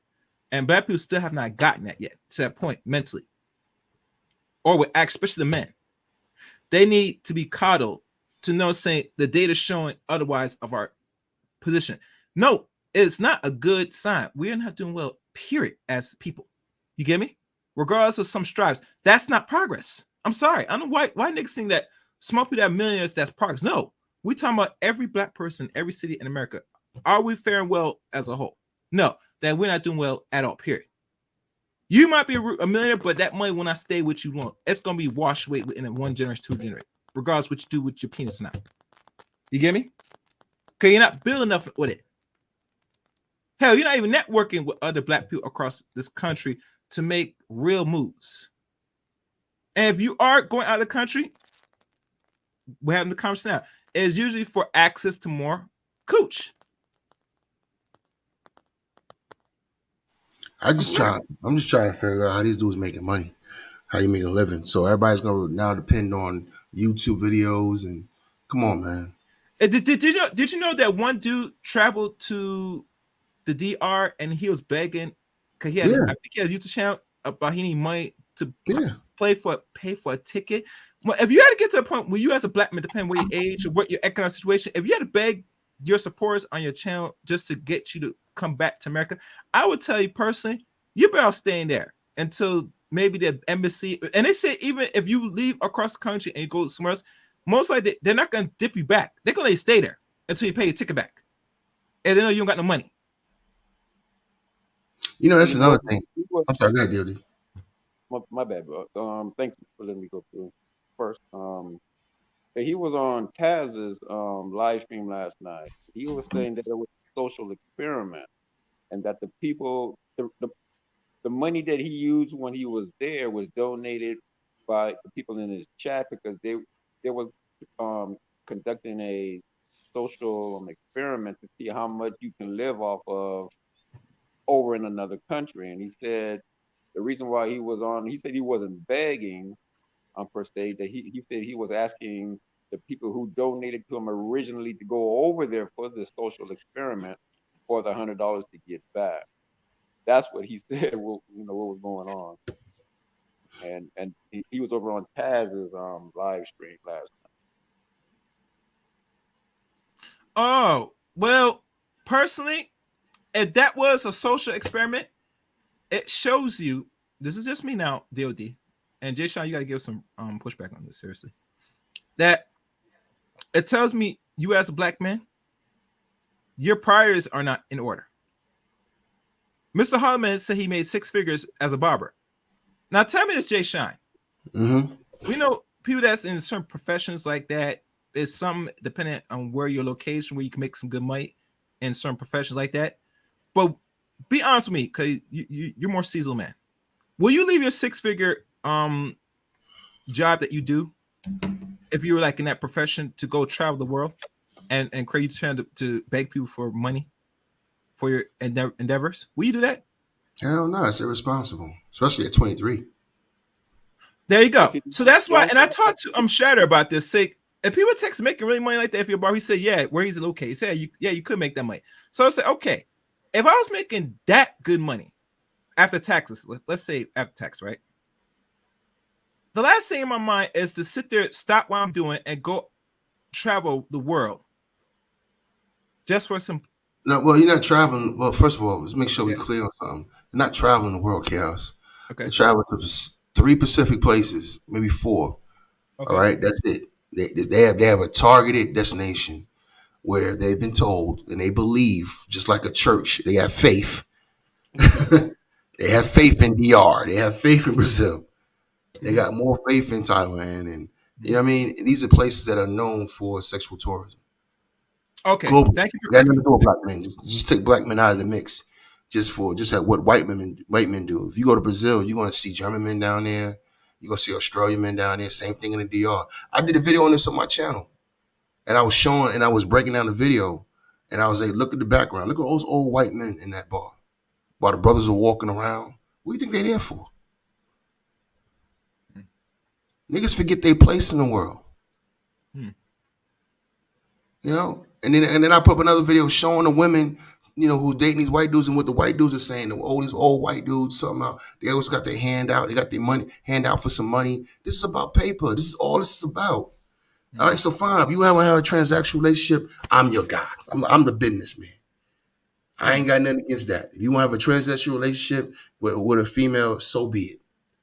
All right. Long if you have some type of arrangement with a woman, so be it. As long as you're about your business, I don't care. And what I mean by being about business, I'm talking about building something. How you build? If you were making 6 figures a year, you're only 23 years old. So let's just do the numbers. Let's play this out. Yeah, please. Right. Let's do numbers. Yeah. You a barber, right? DOD, and you making $100,000 a year. All right, which I call cap on. But say let's just take all of it. Right. It's on face value, and then after taxes, you probably had 80,000 left over a year. You said you had to pay rent, all the other stuff that we have to do as Americans. Cool. But now you're traveling, so you're not cutting hair no more.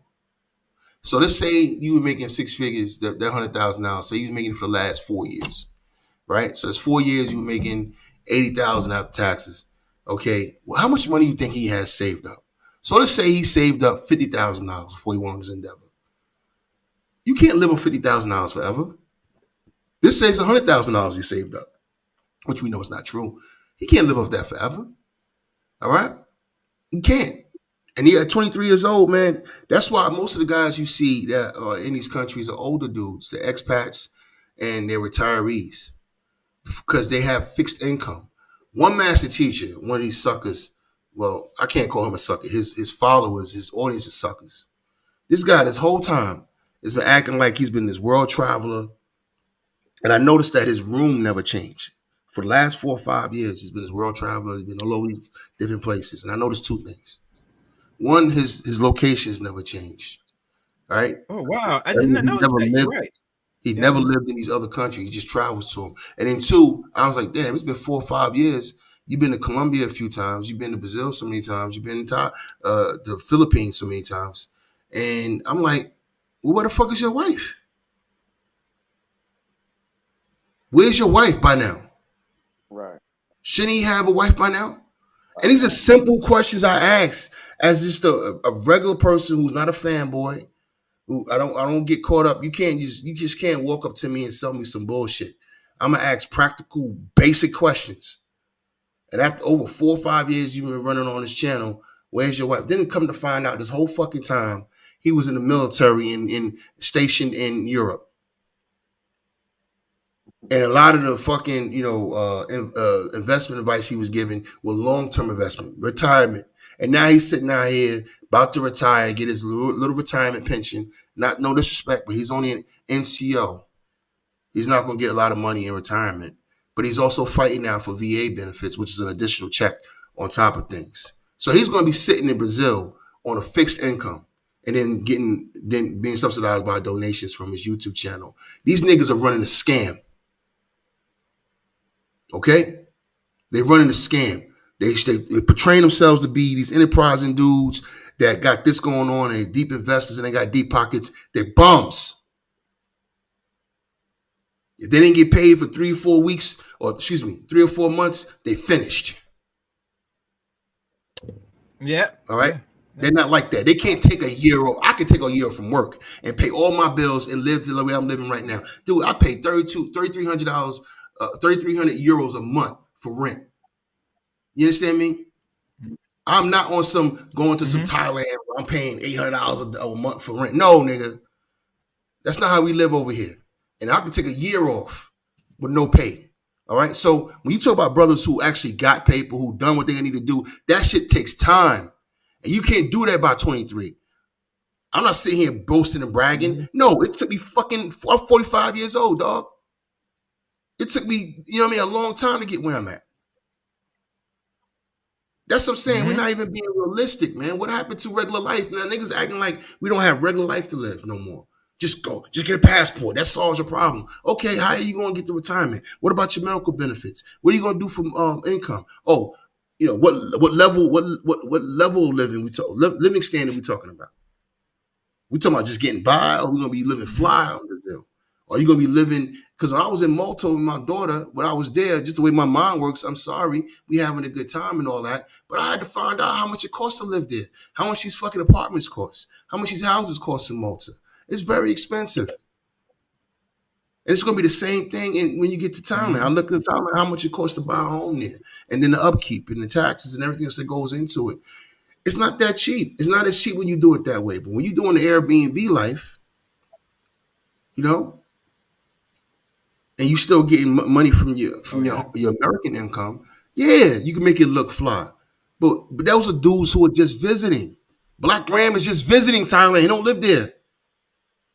They make it sound like they live there permanently. They don't live there permanently. The only guys that live there permanently are the expats, the those that are retirees. When you in Thailand, if you want to live there as a retiree, you have to get what's called a retiree visa. That dude from Zoom to Thailand, he has a retirement visa. All right, he's not. Oh You're yeah. not him. You're 23 years old, 30 years old. Go out here and get this paper, man. If you want to, if you gotta leave the country and there's something you want to do, it's become a dream of yours. You work towards it. It's no different than just take passports off the table. If I wanted to have a big house somewhere in Georgia, DOD, I gotta work towards that. That's my dream, right? To have a big house, boat, right? Mm-hmm. You have to work towards it. You budget, you start planning, you start figuring out how you're gonna get there. You don't just wake up tomorrow and say, you know what? They got a Georgia passport. I'm gonna buy that, and that's gonna give me everything I need in life. No, what happened? Where's the work? This is very irresponsible. What's being pushed on the internet right now? It is because you already got a bunch of do nothing niggas that don't want to build nothing, and now you telling them that there's this Shangri-La out there. This reminds me of that scene from remember that Star Trek movie when they stole the Enterprise and they were going to look for God, and this guy kept coming around and he'll touch your face. He was Spock's like he was a um damn I forgot a Vulcan. He was a Vulcan guy, right? So they touch your face and and just listen to him. He'll fix all your pain. He'll take all your pain away. That's what Passport Row is. This will take all your pain away. And they never tell you about the bad side. They never tell you about the dudes that get robbed. They act like that's not happening. They're not going to talk about the brother who got shot, down in, was it Chile or Argentina? Mm-hmm. They're not going to talk about that. They just act like that didn't happen. They're not going to talk about the brother who just got stabbed in his neck and found dead in Thailand. They're not going to tell you about that. They didn't do shit for the brother who got killed out in Colombia 2 years ago. Oh yeah, I heard about that. Yeah. They're not gonna tell you nothing about all the brothers is being. They act like the brothers being drugged and robbed is not a thing. Matter of fact, somebody did live stream that was in Colombia said that he got robbed. Yeah, it happens all the time. That's what's crazy about this whole thing. Niggas is acting like there's no real shit going on out here. We're just gonna push a fantasy, acting like there's no other things that come along with it, man. One thing I respect from Zoom to Thailand is when he did that video with Austin Holloman. It's on Austin Holloman's channel when he went to Thailand the first time, and he met with Zoom to Thailand. And I watched that video, and the brother from Zoom to Thailand was giving him game on how to live. This is how the culture is. This is how the people are. This would have cost to live here. This would have cost to get a visa. It was nothing about the women. He was giving them all he was giving them the business of things. Once you get all that set up, and you have all of that worked out, and you understand how all that works, then you can get to the women or live out here the way you want to live out here. But you got to handle business first, and that's what brothers are on. So where's the business movement? Where's the enterprise pros? That's he went out and did it the right way, right? Huh? He went out there and did it the right way. Yeah, he did it the right way, and he was telling the brother the right way. You know what's crazy? If you look at Austin Holland's body language, he didn't want to hear none of that shit. He wanted to hear about the business. Yeah. That's all he cared about. Where the hoes at? Mm-hmm. I'm just simping. It's simping. You put women or the idea of a beautiful woman at the forefront of your life, dog. Not politics, not resources, not power. The other P word. So Jay, again, you're saying something to make these brothers think that they should be thinking about. No matter where you're at, no matter what country, you got to set up shop first. Yeah, and then you have access at their top women. I'm sorry, go ahead. Yeah. Because right now they don't have access to their top women. They mean chicks on the street and bars and shit. Mm-hmm. Now let's translate that. How do we feel about the women that walks the streets that's out and about every Saturday night, Friday night, or the ones that's at the bars in America? How do we look at them as wifeys, wife material? No. But over there, it's okay. Not only that, it's okay if they single mothers over there. Everything changes when they get over there. All the fucking criteria changes. All right, they could be ran throughs. They could be everything that you say black women shouldn't be. Over there, it's different. That's the shit that bugs me out, man. You can't piss on me and tell me it's raining, dog. You know what I mean? I told y'all niggas before, and I tell y'all again, I put my passport against anybody. All right? When it comes to this travel game, you can't talk to, I'm one of the real ones out here. And I travel for the right reasons. And I bring my daughter with. My daughter's passport will fuck these niggas up. The bottom line is that we have a lot of dudes out here pushing a dream, and I have an issue with that. Just like we was talking about earlier, right? With the Ciara thing, right? Yeah. You know, playing this role and pushing this bullshit, this independent nonsense to women and all that kind of stuff, right? It's a dream, right? It's an idea. It's nonsense. It's propaganda, right? Mm-hmm. It's the same thing with passport bros. It's propaganda. Chaos. Listen to me. There's a place where they got sandy beaches, you know, and these beautiful, nice women, and they'll treat you like a king. And all you got to do is get a passport. Yeah. Man, Delta, United Airlines, they're about to make a killing off these dumb niggas. These Airbnbs about to get rich off these dumb niggas. This is the business of things, right? They don't set up shop. Now, when I talk about, and I'm going to shut up on this point, when you talk about Colombian women, I know 3 white dudes I worked with over the years that got Colombian wives. And 2 of them met their wives in America. And one met their wife in Europe. I think he was in France when he met his Colombian wife. But one thing that was consistent between all 3 situations is that there were locations that the white boys had. What I'm saying is the women came looking for them. Mm-hmm. One met his wife at a private club in Dallas. Another one met his woman at it's not really a private club, but it's mostly with some of the well-to-do white boys hang out in Miami. They'll come to you. So again, why the 2 orders?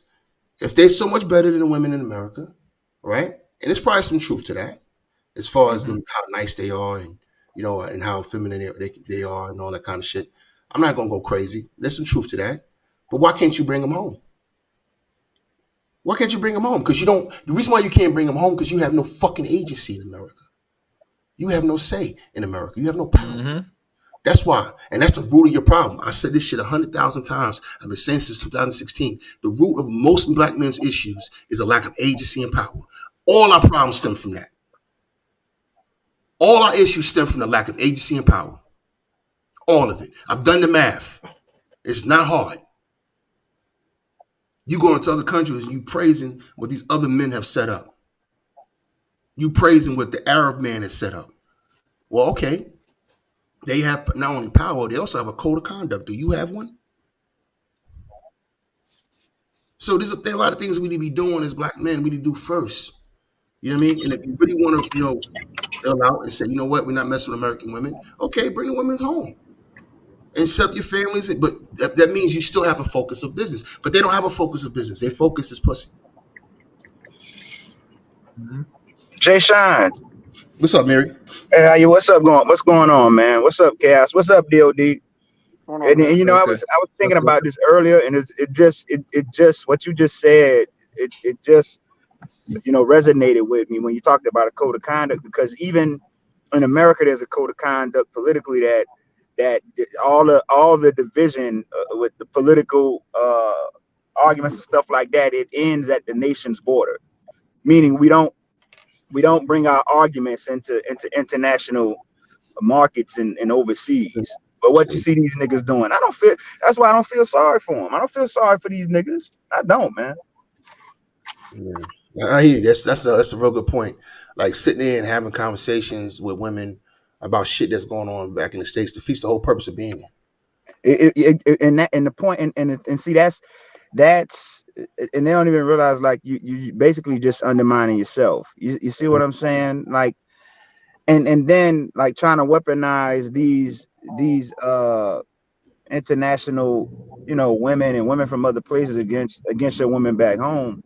you know, and then if something happened to your ass out there, then you're gonna be dependent on people back home in this same country, in that same community where you feel like these women ain't this, that, and the third or the other. You're gonna be dependent on them to bury your black ass.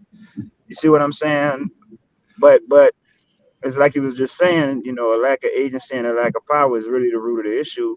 But they don't want to discuss that. They want to forego that. You see what I'm saying? And so they want to get what they want to get what other male groups get, but they want to get it through a shortcut or by proxy instead of actually doing it themselves. And you know what's funny, Mary?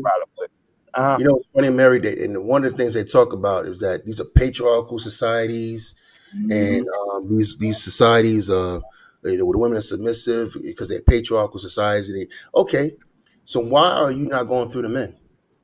Last time I checked, when you're dealing with a patriarchs deal with each other. All right. Exactly. They say, I have a daughter for you, or I have a sister that you know that you should date, or you should meet. You know what I mean? That's how you do it in the patriarchy. You don't just go to the street with some flip flops on and start running at their women. Exactly.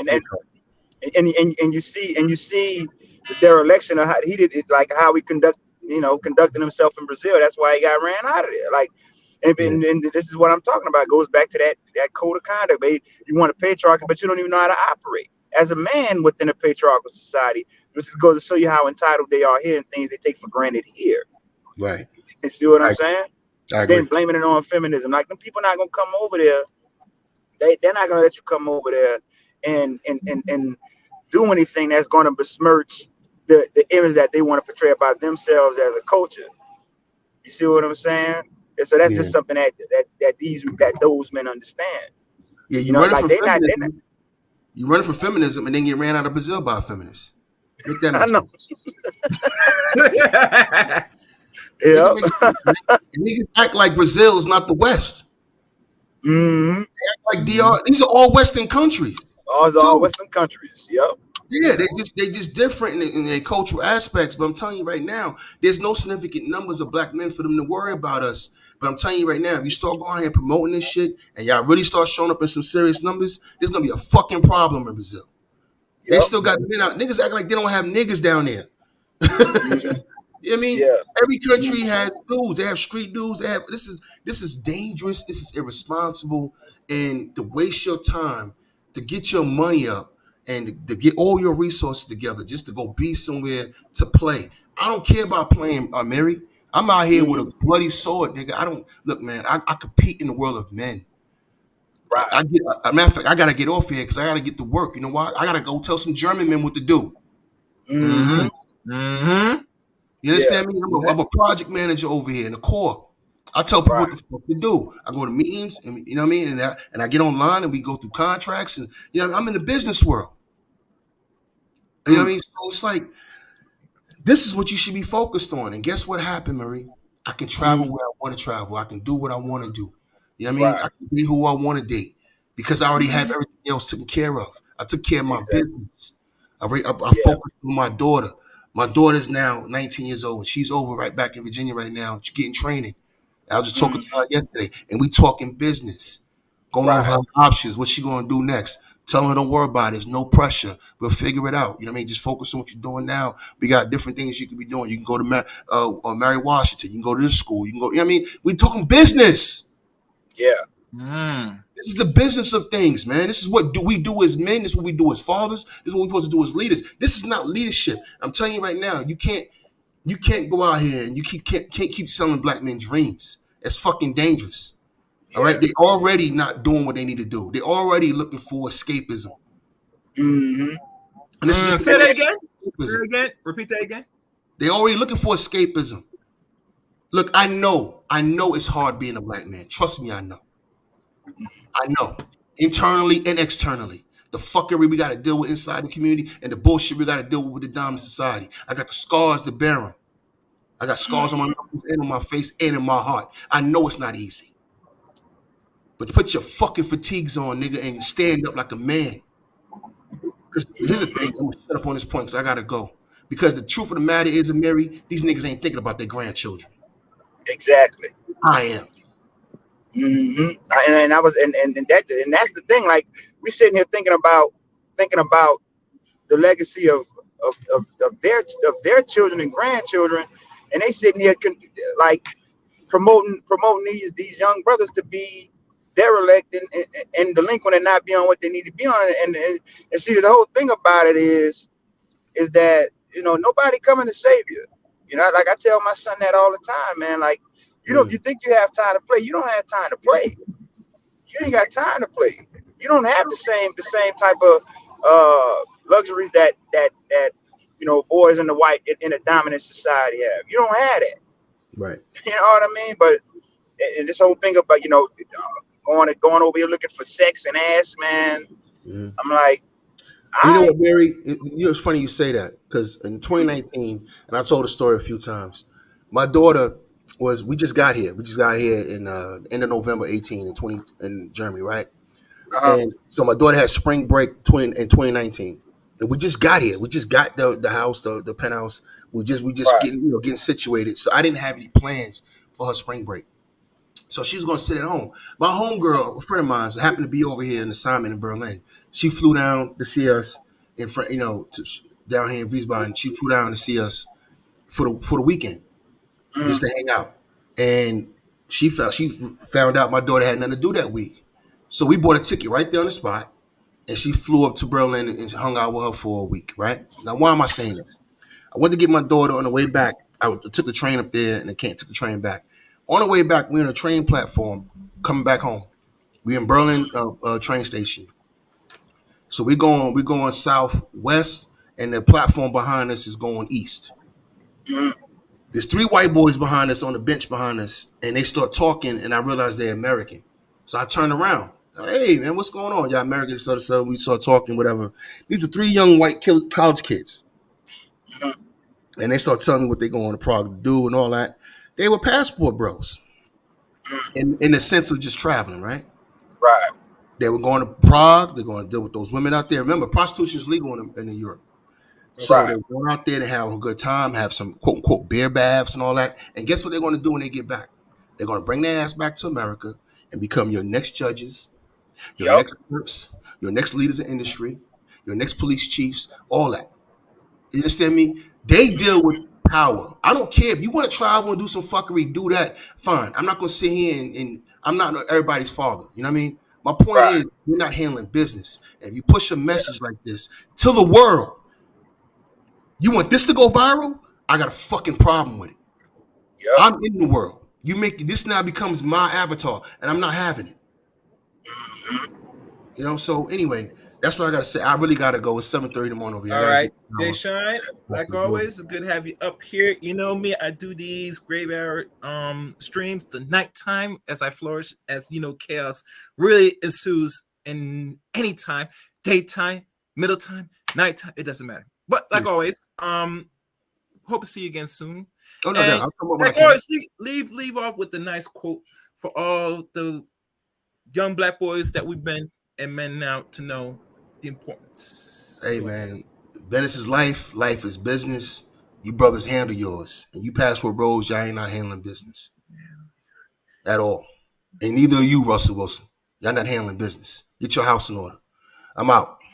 Hey, Jay, man, have a good one, bro. Have a good day. Peace, DOD. That's to hang out with you, man. Later, Mary. Be good, man. All right? Yeah, for sure. Any of you brothers come across this live stream, wear a goddamn condom. I'm out. Yes, indeed. All right, Faith. Hello, Faith. How you doing? The Faith Factor. Yes. Hello, Chaos. Hi, fellas. What's on, Faith? Good seeing you. Good seeing you. Hey, how you doing, Faith? Hi, Mary. Yeah. In your regards, Faith, of the prayer to the one, actually, Ciara herself, and how I say that her prayer for single ladies, which really said prayer, but you know, it goes to show that you know the music itself speaks for itself, and there are ladies now that's drawing pushback. But you as women, what's your overall view? Yeah. Are we talking about the lyrics that she teased out? I mean, just in general, because I've heard about it now. I'm just seeing what real outcome, and there is some pushback. I gave my own scenario on it, and I told DOD is not familiar. Amiri probably but he's busy, so he's doing other things. But you have covered this extensively. So overall, if you want to, give your overall take about, Well, overall, I kind of believe that Black women,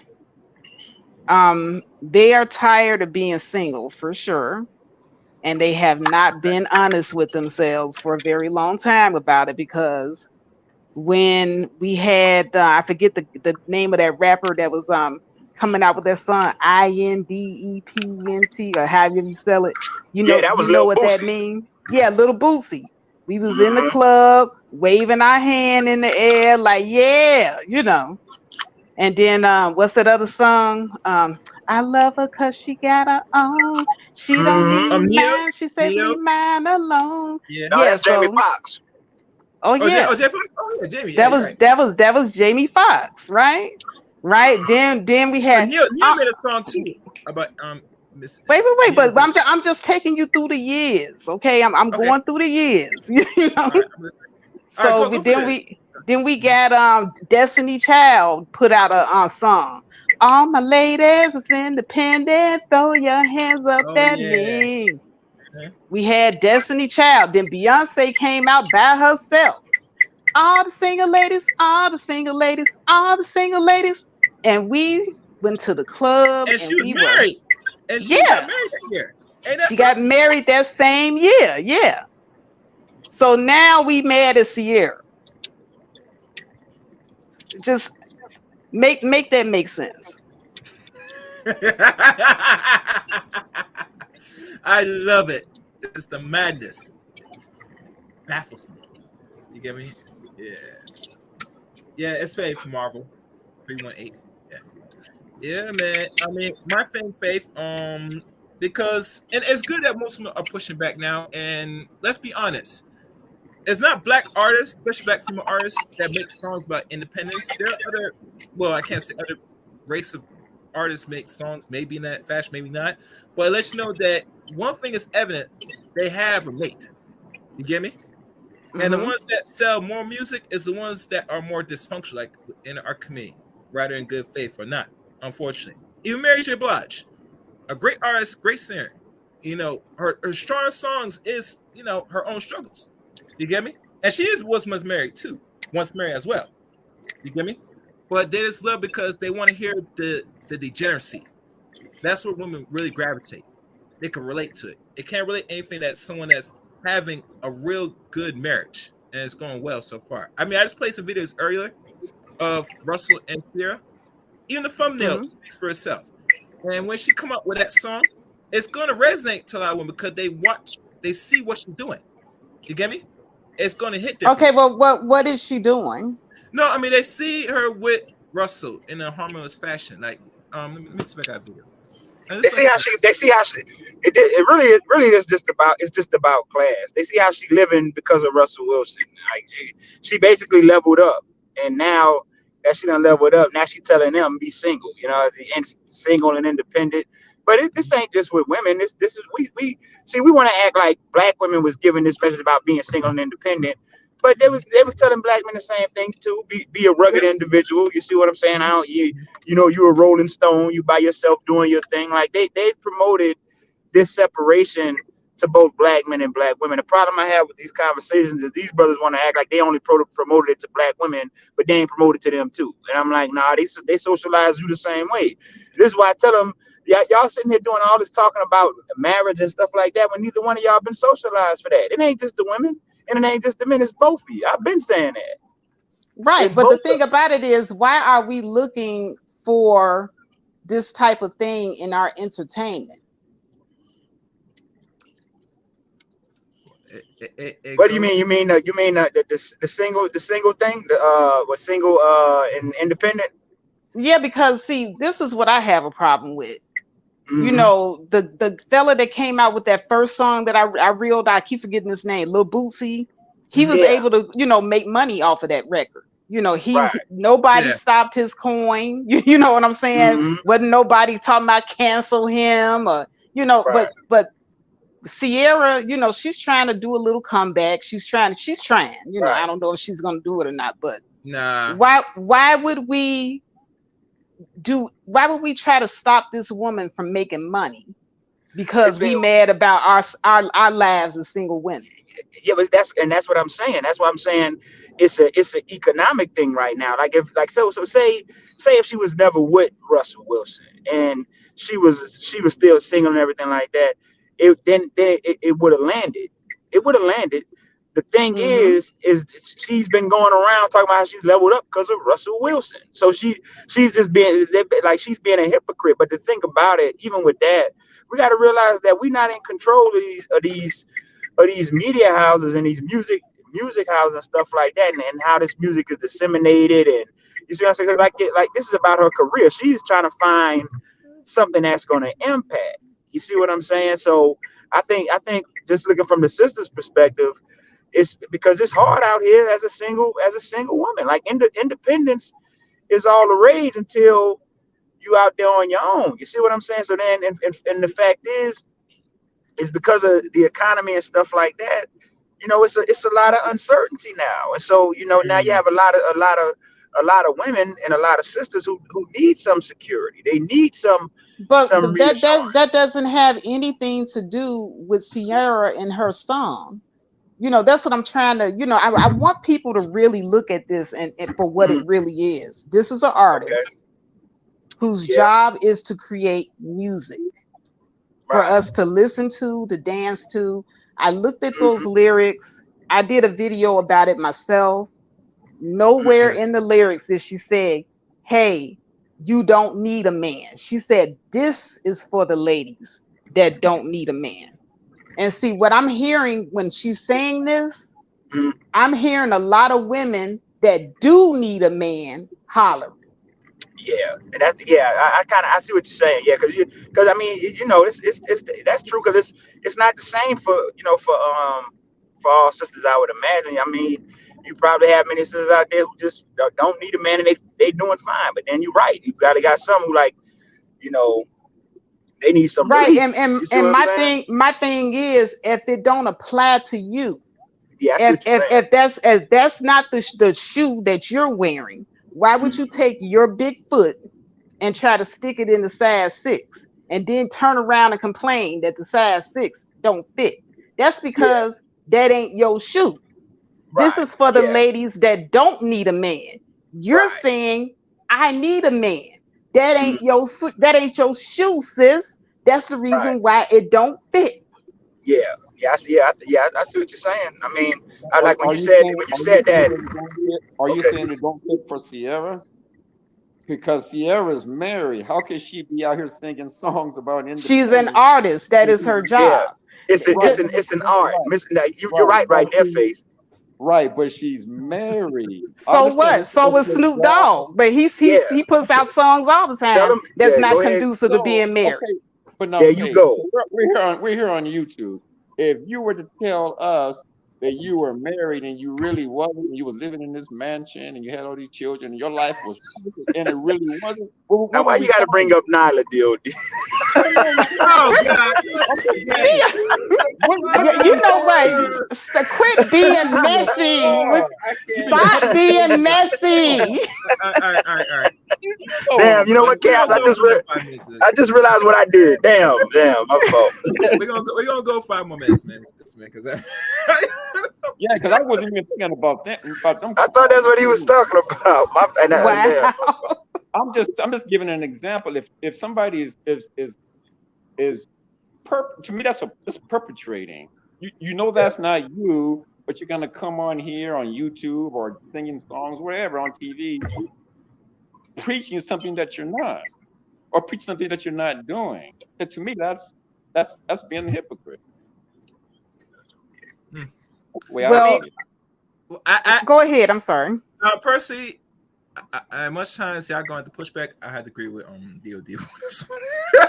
Well, no. I mean, he's raising a valid point, but to Faith's point, this is because it's an art. We can't, and I see what she's saying, because let's be real. You got a lot of look at Jeezy. Jeezy had an album called Trap or Die, but he making sure he put his son through school. Yeah. Why he promoting our son's Trap or Die? And that's why I was bringing up the point about who's really controlling these apparatuses and who's driving what type of music is going to be prevalent. You see what I'm saying? It's going to be popular, and you know, we're culpable too as a culture, because like you said, Chaos, we like this degenerate bullshit. We like that. Like we like it's like this. We do all this talking about diet and about detox, and we mean it in a way of where we're consuming food and drink, but we never really think about what we're consuming in terms of media and entertainment, and how we need to have a healthy diet when it comes to that, and how we need to detox when it comes to that. You see what I'm saying? So, I mean, I think everybody is making a valid point here, but I think what Faith is saying is spot on. You have a lot of many women who feel like they need a man, and that's kind of why, you know, there's this backlash. You see what I'm saying? So it should be backlash, because, like you said, I'm married with this degeneracy. When is it going to end if somebody don't stand up and you know, and call it out? Right. You know, yeah. I mean, you know, oh, well, there's an artist, so we're just gonna let it go. Well, I mean, you know, you're right, DOD. Like, you know, brother, I talk about the negative impact of our music all the time. It's just like it's just so normal now. Like, we just think we don't think it's important. Like I don't ride around all day listening to this dumbass music, because it'll have you thinking fucked up. So, but that's just something that we do as a people, though. And so you're right. We do need to put a stop to it. We need to deal with it from the aspect of holding these record labels and stuff accountable for peddling this type of degeneracy. But do you think Amiri and DOD and Chaos, do you think that sometimes people escape through music? Sometimes people escape through watching television. That's the reason why you have these actors and actresses. A lot of these actors and actresses are not playing roles that befit what they do in real life. A lot of these musicians and singers are not singing about music that that reflects their real life. This is an art. You know, I think that we should not construe and kind of confuse the lines between the art and the artist's real life. Right. There's going to be music that Ciara has in her song catalog that is going to be for people who are in love, and then there's going to be music in her song catalog that's going to be for single people, and it's music for people that just want to dance. You know, it's going to be a lot of different music that's going to evoke different feelings and emotions, escapism, entertainment. That's what it's for. And we've got to stop, making it more than just that. I will say this. Let me say this. Everything that most human beings consume nowadays, if it's not some for their own betterment, it's always a form of leisure and another form of escapism. Hell, you see people use drugs from alcohol to any substance because they try and escape their normal lives, whether they enjoy it or not. And it's not a form of coping. Music is that form of coping.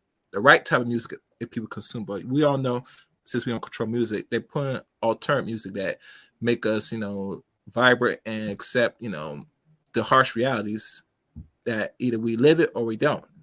But that's what we got to stop, blaming things like the music, the drugs, the alcohol on our personal life choices as adults. It would be nice in a perfect world, but unfortunately, most beings don't see the necessity of stop using it just to cope.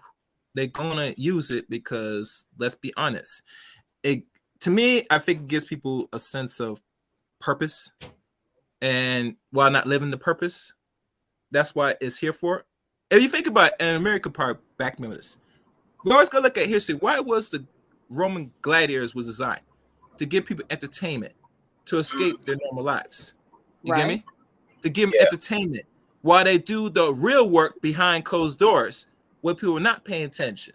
So when things are enacted, they say, "What's going on?" Oh, but you give your time to this that I create instead of knowing the bigger picture. Yeah, and then I'll go ahead. I'm sorry. But even in on that, like, it's you have to look at the addictive nature of this stuff, and how the brain really works, and different regions of the brain, and the dopamine cascade. There's a pleasure cascade that comes with coping mechanisms and stuff like that. You know what I'm saying? And even to what Cass was just talking about. I mean, look at it. Like, if we don't think that pornography has had an impact on the way we view sex and interact sexually, I mean, like, man, I know, like, when I was coming up, like, things now that are just normal when it comes to sex, that we just view as normal, they were very much like taboo and frowned upon. I remember coming up in school, girls wasn't talking about sucking D and swallowing and doing all this stuff. Where we think they getting that from? Well, we know where he getting it from. You know what I mean? So I think, like, these things do have do play a part. Now we know, yeah, like what Cass was saying, in a perfect world it shouldn't, but people are very impressionable. Very impressive.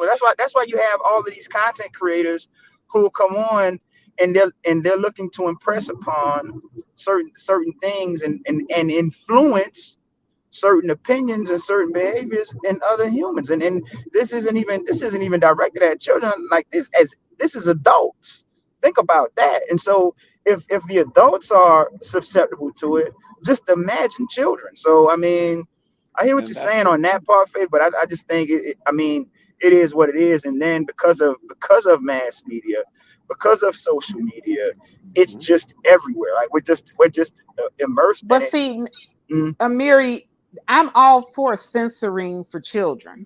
Right. But I think we're going into a whole nother realm when we're talking about censoring for adults.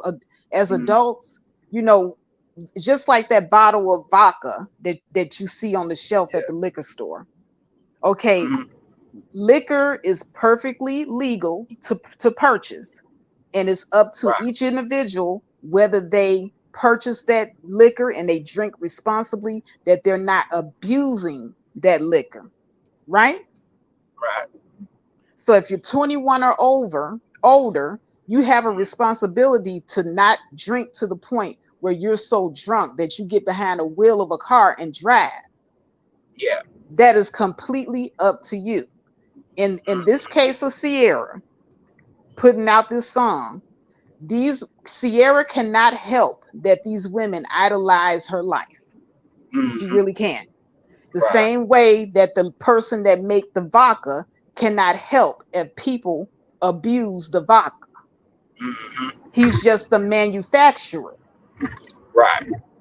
Ciara is just the artist putting out the song. So now you done sat up here and you done idolize her life. You're sitting up here watching her with her husband, wishing you were her.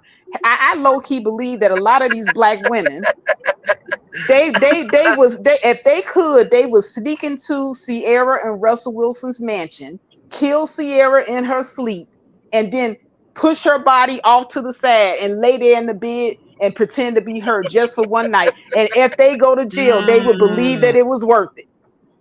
That's how sick some of them are. Yeah, I definitely could see it. I think you're raising a valid point. but hold on. So you telling me then these women are so delusional that they're willing to risk their freedom and even their lives to have. Look how they reacting over a couple of snippets of lyrics. That's my point. To me, if they're willing to do that, to have a man to be in a relationship like Ciara has with Russell, to me that's a good thing. Now I'm not talking about the violence part of it or all like that. But for them, I don't think that's a good thing, because if you want something to the point where you're becoming hysterical and delirious, that's not a good thing. Right, but they're not being delirious in those in the messages that I've read. They're telling Ciara, hey, look, you're married to Russell. You're married to a guy we want to be, a type of man that we want to be married to. Why are right, but what is that? That sounds like hating to me. It sounds but they're hating. that sounds like hating. But to me, in this situation, it's a good thing because they're trying to promote something that's positive, a nuclear family, a man, a woman, and their children. And this is for the ladies that don't need a man. Right. Them sound like women that do need a man. Why are they stepping in the shoe of the ladies that she's talking to that say they don't need a man? because she's speaking to women that's telling women they don't need a man. No, she When they didn't. know, But they know when did very she? well they need No, one. no, she didn't. They When need did one, she so they say? know When did she say y'all don't need a man? right. So that's what I'm saying. So they seeing it as, well, you're telling these women they don't need a man. I When need did a man. she? When did What she is say it that they about don't you need a and man? you have a man? She never said that y'all don't need a man. She's saying, oh, so she's praising all single women. That's telling them you don't need a man. If she's praising their No, it's not. It is not. Do you realize that before Ciara got married to Russell, she was a baby mama and she right. was single before she got with him? And then when she got with him, it was all the praise for women when she married Russell. Why was that? Because they need a man. They don't want to be single. No matter all, they're sitting there talking about this independence and I don't need a man BS. It's BS.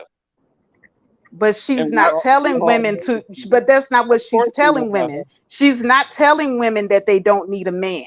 She's just simply thinking of the women that was in her shoes that she actually walked in. So she is qualified to sing about it and talk about it. Okay, so she also qualified to sing and talk about being in a marriage, but she's not doing that. Yeah, and she has talked extensively about it. No, but she's not singing about it. So you know what? Now you're being ridiculous. Now she got to quick. she got to write a song about it. You say it's cool for her to sing about single women, But she's done interviews about it. She shared her life with the public.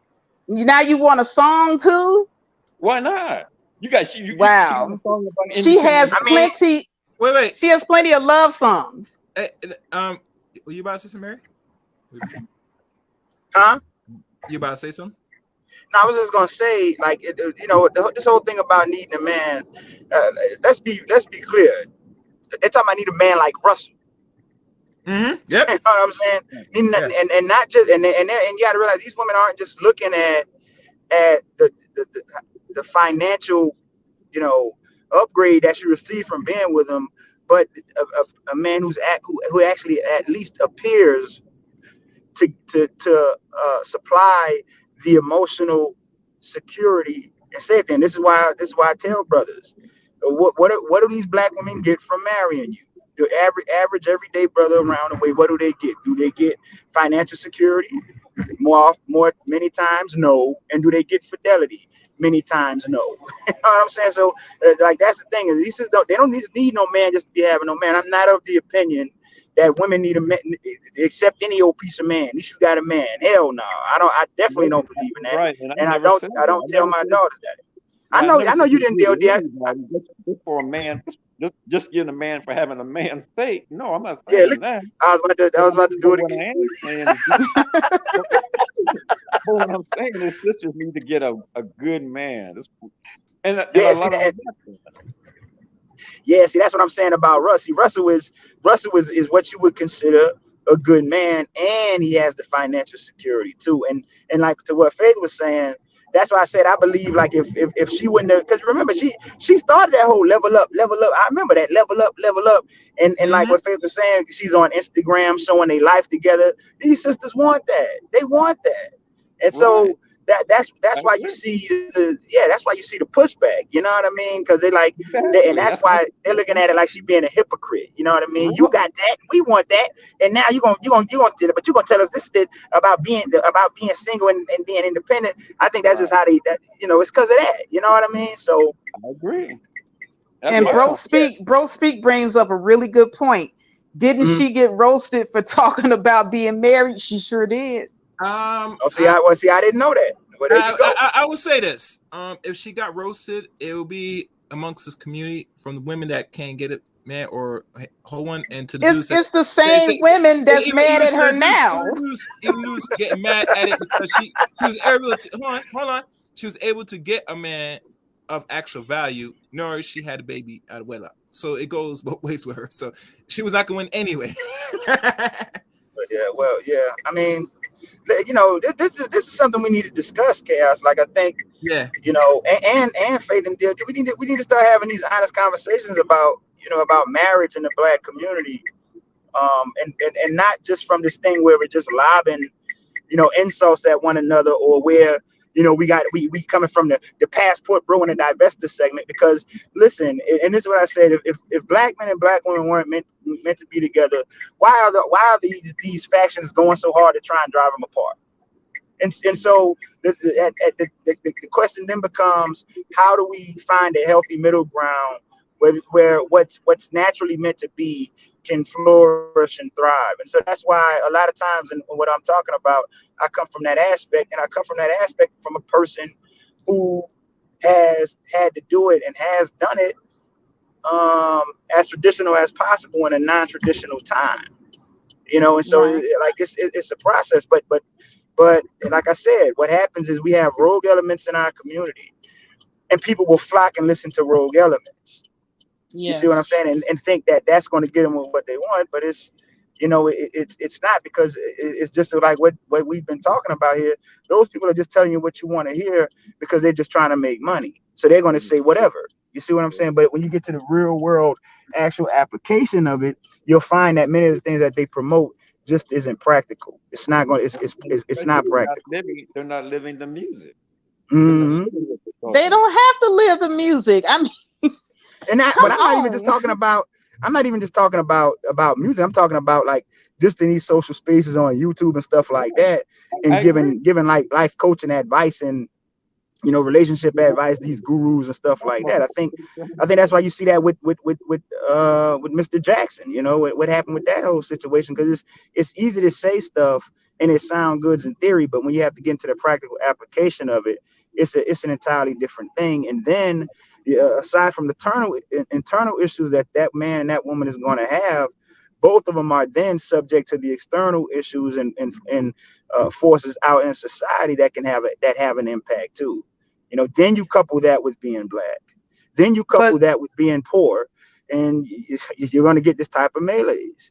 Can I just interject? Because see, this is what I don't want us to do. I don't want us to construe or just kind of blur the lines between art, which is right. Her job is art, and Derek Jackson and people of his ilk. They're dealing more with your life, with right. What's in your real life.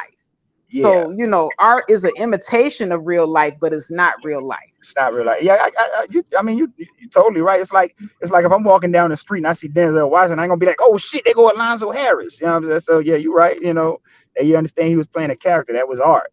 So there is a difference. Right, but I have to disagree with this in this instance, because a lot of these women that talk that independent women stuff, they would gravitate to this, and especially the younger women coming up, listening to Ciara and these other women who sing this independent stuff, or here on YouTube talking about being independent. They're going to gravitate and they're going to listen to and they're going to believe it. Right. Okay, well, yeah. But what are you afraid of when the women listen to the songs and the one song about independence? Because if all the other songs about independence, didn't stop the women that wanted to get married from getting married, right. What are you so afraid of with Ciara's song? Because y'all act as if Ciara's song is going to really be the root of the Black community. What are we afraid of here?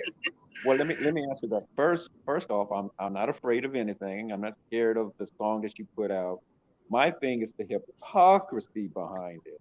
How can you be talking about strong, independent women when you're not one?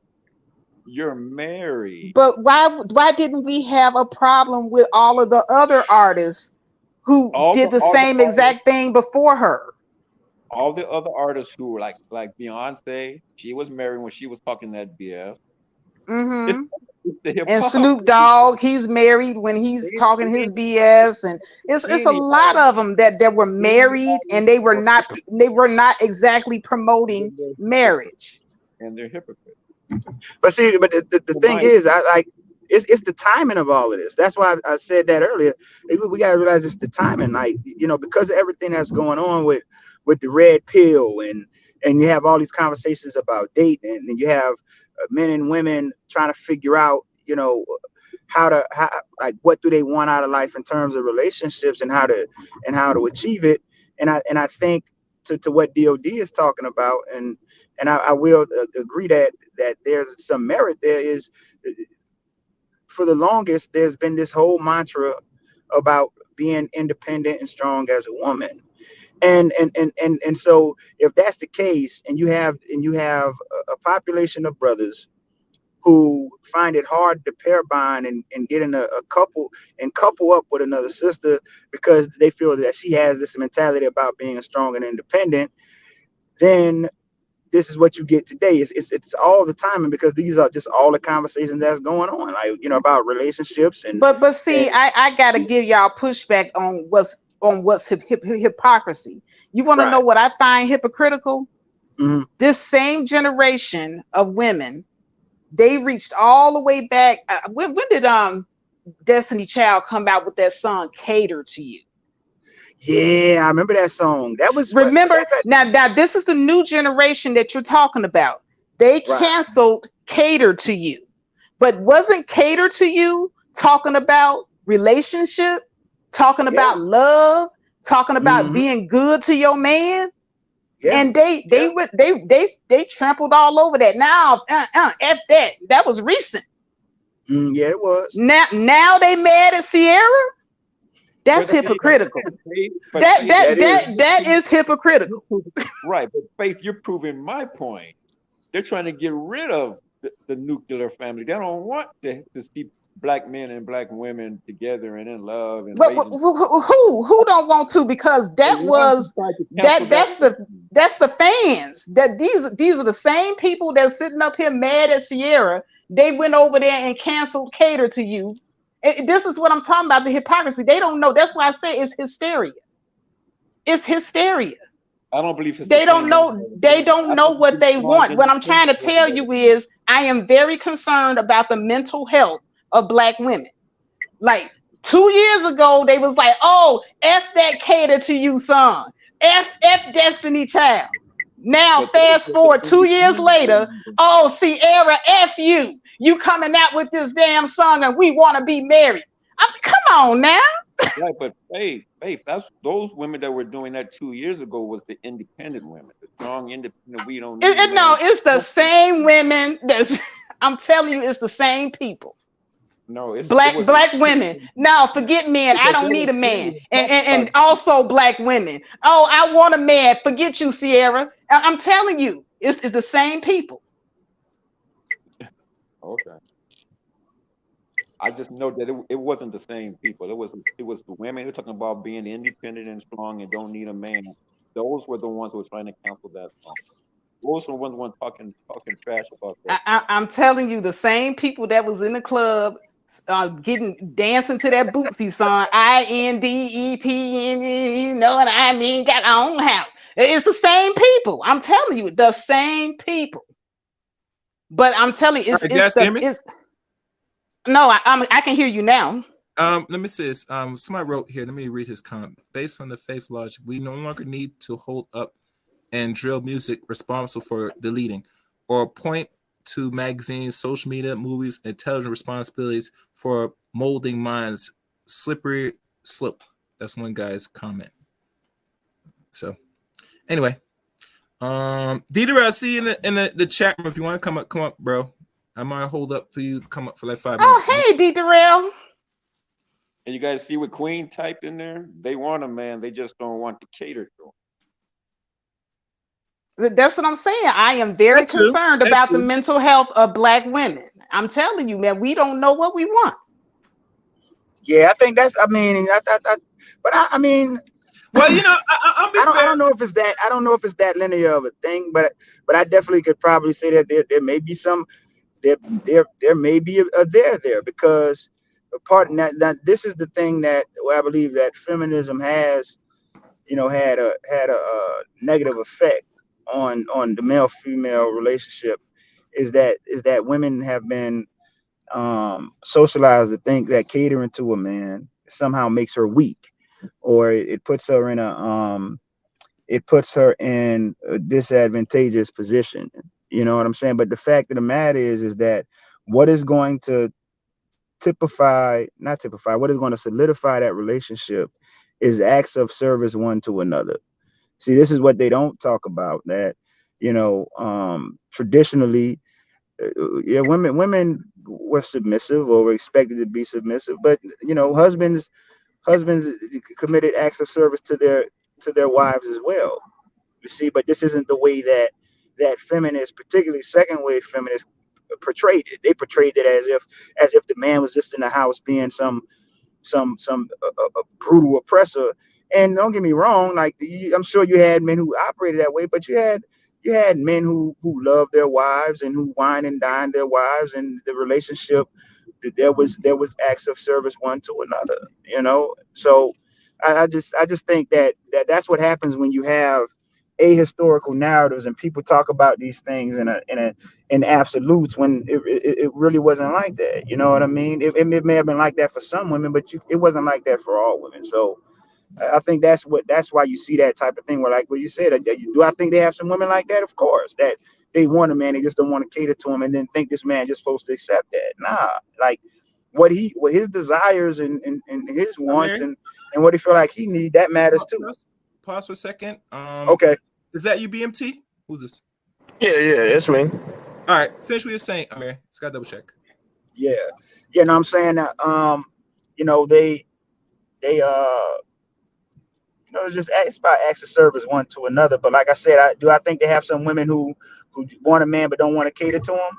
Yeah, you know what I'm saying? Yeah, and I wouldn't advise any man to accept that. I'm going to pour into you and you're going to pour into me. And if that's a no deal for you as a woman, well then I'll bid you Godspeed. It's about acts of service one to another, and that's the problem too. Like that's why y'all hear me tell these guys that a lot of them peddle internalized feminism because they believe what feminists were saying, but we never really examined the veracity of what they were saying.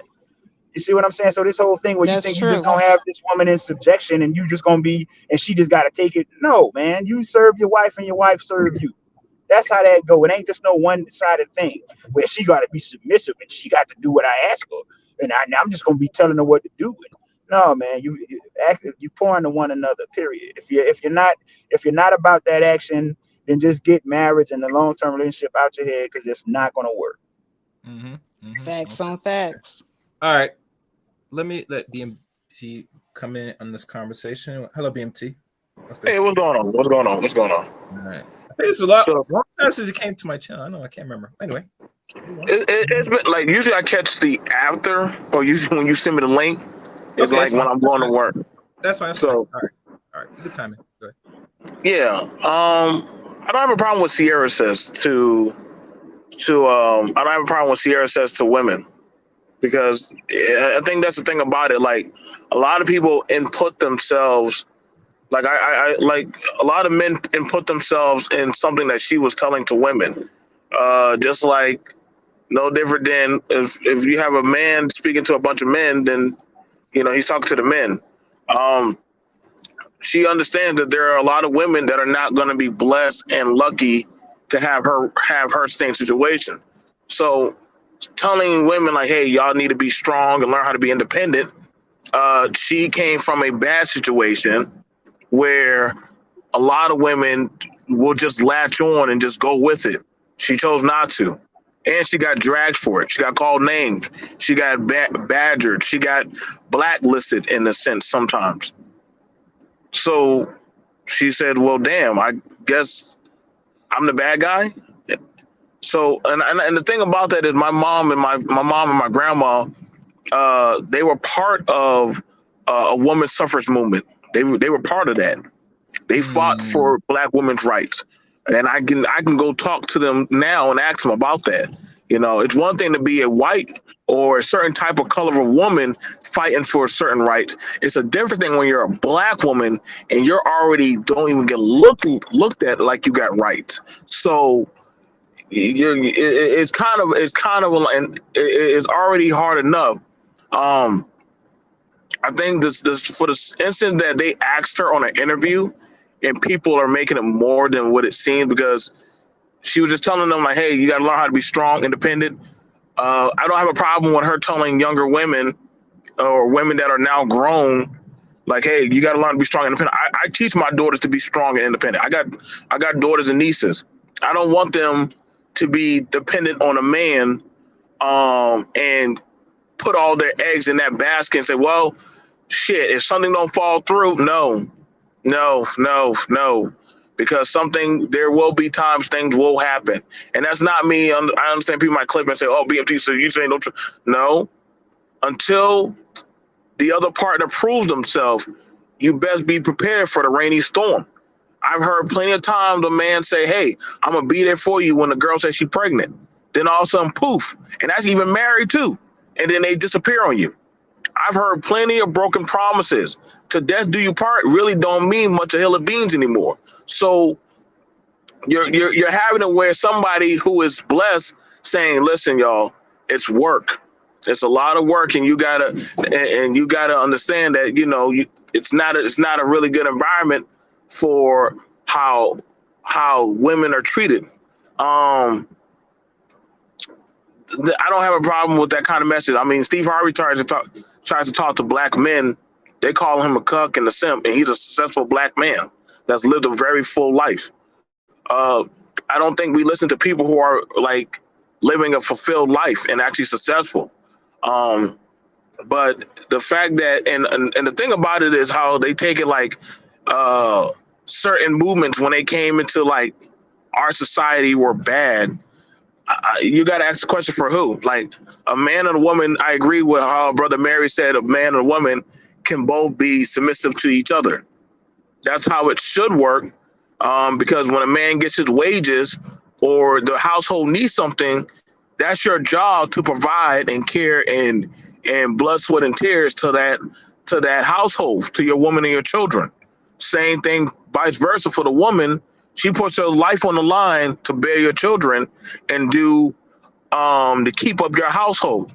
And, you know, so it's a hand in hand thing. That's why I never understood what do you bring to the table, because the man brings a home and the woman lays her nest, you know? So I find it very interesting that how they demonize this woman. You know what I'm saying?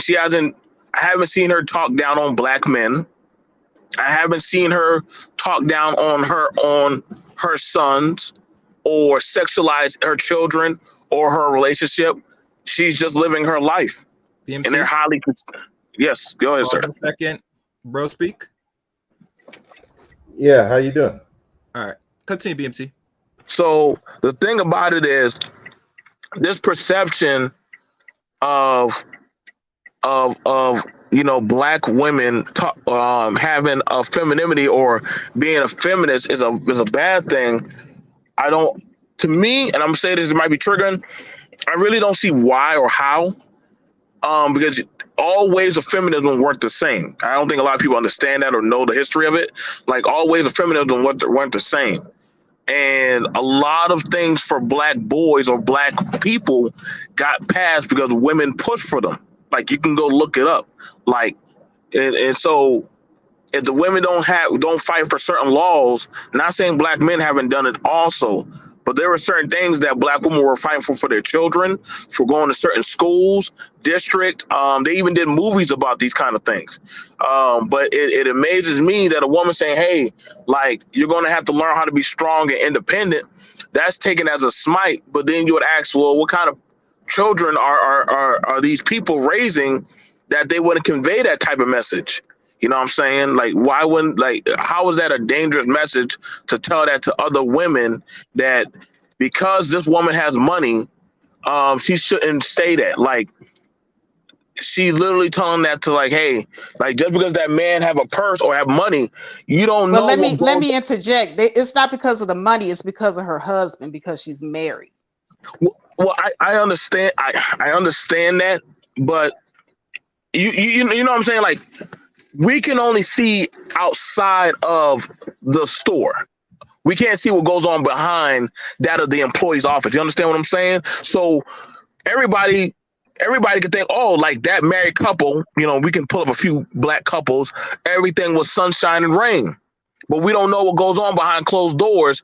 And sadly, a lot of women of color when they get with successful men, they lose that a part of their successful self of damn, like I just put aside my career and shit, just sunk it all into just leaving on you. Saying that, hey girl, have your job, keep working, keep being successful. That way you have your bag also. So in case something happens to him, he passes away, you understand what I'm saying? You can still keep if your husband were to go bankrupt, if her husband were to go bankrupt, if God forbid anything would happen to him, she can still keep their castle afloat. Like I think she has her own makeup and perfume, and she has rental property. I mean, like they're very lucrative couple. So the thing about it is she's telling women like, hey, like you got to get a career, got some going for you. That's not a negative message. That's something that a woman should be telling her daughters or telling her children or other women, like, hey, like have something going for you. Like, don't, like, if you got a job or career, that man should be encouraging you. Hey, get your nursing, go get your degree, go get your clinicals, go get your stuff done. Like that, I don't see why is that insult that Well, somebody should. Go ahead. No, go ahead. Go ahead, finish up. Then No. I'm just saying, but I just find it interesting that these people talk about she's such a bane because of her husband, but she had a bag before she got with her husband. Her husband was the one who told her, like, hey, you don't have to do that no more. You can come home. You can be a mom. Hell, they even bought her damn masters. So that way she don't own no man. So that's why I say a lot of people don't know these people, but yet they want to insert things on other people's lives. Go ahead. I do apologize. Amen. That's all I got to say. All right, BMP. So this is my point of view on this, man. The reason why I have an issue with it is because she is married. It's hard for me to see a person talk about telling another woman to be strong and independent when you yourself aren't. If I could see if she's out here singing songs about marriage and how to get a man and coming where she came from, being a baby mama to getting a man, I can understand her singing that. But when she's and Brother Chaos, he brought up some images of Russell and Ciara and how they were dressed and how they appeared, and then you see her all of a sudden in this music video with green hair or whatever, long 6-inch fingernails and booty shorts and all this. That's not Ciara. That's a caricature of Black women or what people think Black women are in the hood. So to me, it's all fake. And why can't a woman have her education, her business, her job, whatever she's doing, and be married? How come that is not being promoted? Instead of just strong, independent woman, how come she can't have all of that and be married as well? Well, okay, so because when she tells somebody, "Yeah, you could be strong and independent," I don't think like when certain people hear a woman tell other women, "Hey, you could be strong and independent," that's not so much of a diss towards men. You know what I'm saying? When the other men say, "Hey, you need to be strong and stern and be masculine," but he wants to go but he takes pictures with his wife and they doing TikTok videos. I mean, I don't think his masculinity dropped off the face of the earth. Like he's just doing stuff with his family. Now the thing about it is we forget that that's her passion is dancing and making music.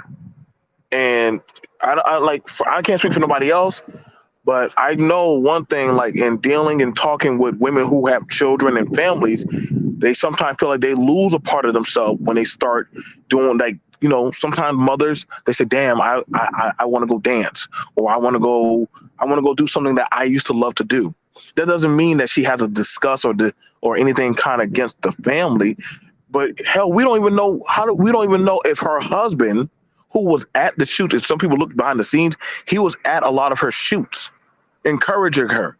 Like, you don't know, she might have like something like, damn, baby, like I grown some weight. Girl, listen, we'll pay for you to do a little video. You get out there, you go dance, you go have a good time. You know what I'm saying? And just have a good time. Like if that's what makes their marriage work, is that what makes them happy? Then who are we? Like understand this. Like the thing about it is, we got to have this discernment to understand that's like if her husband is supporting her, why can't we just say, you know what? She's doing her job. She's an entertainer. She's just entertaining. Now, when she's talking about doing real estate or she's doing little clips where her walking with her man, not being a fool or banshee. So she's giving another lesson like, hey, you can walk with your man, be respectful, and do X, Y, and Z. You know what I'm saying? Like nobody's ever like, pushing out those kind of clips or stuff like that. So, two things can be right. I'm just saying, I haven't heard her say anything about telling girls to be ratchet, fools, sell your body. She's just talking about what she has. Exactly. What she has. When she came up with this video, let me explain. Go ahead. Came up with this video with these booty shorts on, these 6-inch nails, the hair, the blue or green, whatever color hair it was, that was telling them to be ratchet. Well, wait, that's not saying. That's not saying be guys. ratchet. Guys, I'm probably going to end this because it's been long enough. The stream. Well, bro, I got bro speak. Any last marks from you, BMT, Faith, and DOD? Well, I think the thing about it is, and shout out to everybody on here. I'm glad we're having this conversation. I hope we get to continue this somewhere. Like that. Listen, the thing about it is she's in a different transition now. She's a mother. She's a business owner. She's doing things that she loves to do. And if a woman want to, like, y'all, believe it or not, some men actually like their women dressing up and looking nice. And if he's not heard about that and he's supportive about that, then why are we bothered? Like her family's intact. She's not putting out no negative message about black women or black families or anything. Only she's saying, hey, love your life, have a good time, body party, and all X, Y, and Z. We got to just look at it for what it is. Like, let's not do the ad libs to it. So I don't see a problem with them. I wish them nothing but success. I hope we have more of this conversation. So I'll see y'all guys. Thank you. Thank you, BMT. I hope to catch you again soon when I do the stream, BMT. I know I do these at a certain time. I'm gonna try to do these a little earlier, but you know how it is. The spirit catch me. But thank you, BMT. Till next time. All right, Faith. All right. Well, I just have to say, I think that BMT was spot on. I don't have any problem at all with Ciara and this music, this particular snippet of the song that she's recording. I didn't hear anywhere in any part of the song where she said, you don't need a man. She did not say that. People are putting that on her, and it's unfair. It's unfair because, number one, we all danced to all these other artists years ago that had the same exact message, and their son didn't have a problem with it. Like I said, we went over the timeline. Okay. And just 2 years ago, Black women canceled the Destiny Child song, Cater to You. That was all about love and all about catering to your man and yada, yada, yada. All the stuff that they saying now that they want Ciara to do. So I just need Black women to make up their minds. Either you don't want a man and you don't want to cater to your man, or you want a man. But all of this double-mindedness and canceling this and canceling that because things are not going good in your life, stop living vicariously through these entertainers. They are just that, entertainers. Ciara did do nothing to y'all but live her life and be happy. And now she's attending to her business of being an entertainer. And you all are hating. The hateration is real. So with that, I just want to say thank you for having me up, Chaos. All right, thank you. I appreciate you. Faith. Thank you, Faith. Have a good night, Faith. Yeah, we're gonna have this conversation again soon, Faith. Hold on, let me read this. My question is, why is she getting pushback from ladies? Simple, because ladies, like Faith said, can't make up their own mind. You're next, DOD. Well, first of all, man, I want to thank you for allowing me to come up. It was a good conversation we had tonight. Mm-hmm. Jay earlier came up. He had some good points. Brother, very very intelligent. You yourself, of course, as well. Mm-hmm. BP has some great points. Sister Faith as well. I just believe, and I'm not sure who this is, who's up here, but peace to you too. Brother Bro speak. I'm gonna let him speak last. But go ahead. Okay, peace to you, bro. Hey, Um, thanks. my only issues with I don't know Sierra's singing history. I don't listen to any. If I heard any of her songs, I wouldn't have known it unless of course, because somebody on the radio said this is Sierra or whatever. My only point with it is that she's married, and for me, it's hypocritical to be telling women to be strong and independent when you're not. You are a married woman. You're supposed to be a Christian. Jay talked about that earlier tonight. Chaos, Mm-hmm. you're aware that Yes. Ciara and Russell's supposed to be Christian people. Mm-hmm. So it's the head of the household supposedly. Yet he allows his woman to twerk on cars and like he said at parties or whatever in front of white people, doing this song and the video where she's dressed the way she is. To me, it's just all hypocritical. It's been hypocrite, and I can see, like I said, if she was singing songs of love and marriage, but telling independent women that it's cool to be independent to me is just it just reeks of hypocrisy, man. But again, man, I want to thank you for allowing me to come up. Everybody that was up here on the panel, thank you for your insight, your input. Everybody in the chat, man, if you haven't already, hit the like button. If you have the capability to share this live stream out for Chaos, go ahead on and do it. I'm going to do it as soon as I jump off the panel. I'm going to share this out because it was a great conversation. Man. I appreciate that. I I thank appreciate you for having it. me up, bro. I appreciate it. Yes, man. Yeah, this is gonna make some good content overall. Thank you, DOD. Until next time, brother. Yep. All right. Now for you, DOD. I'm sorry. Brother Speaks. Hey, what's up, Chaos? You have to say on this topic. Yeah, If you keep it as minimum as possible, I would appreciate. But like I said, the floor is yours. Express okay. your thoughts. I can understand what DOD is saying. Is like, if you're married, how can you sing about being single and independent? It's like the image that you're trying to portray is not what you are in your real life, and that could be disconcerting.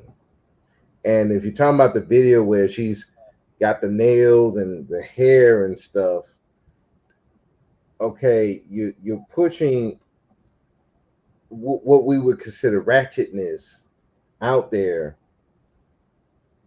Okay, but you're supposedly not supposed to be living that life. You're married, you're a Christian. Okay, you're being hypocritical. However, I can understand what Faith is saying because yeah, at the time she was married, so she know how that life is. And also, you don't want to be. I don't have a problem with her saying be independent because my mother was independent. She wasn't trying to be dependent on no man, and she got men all the she got men.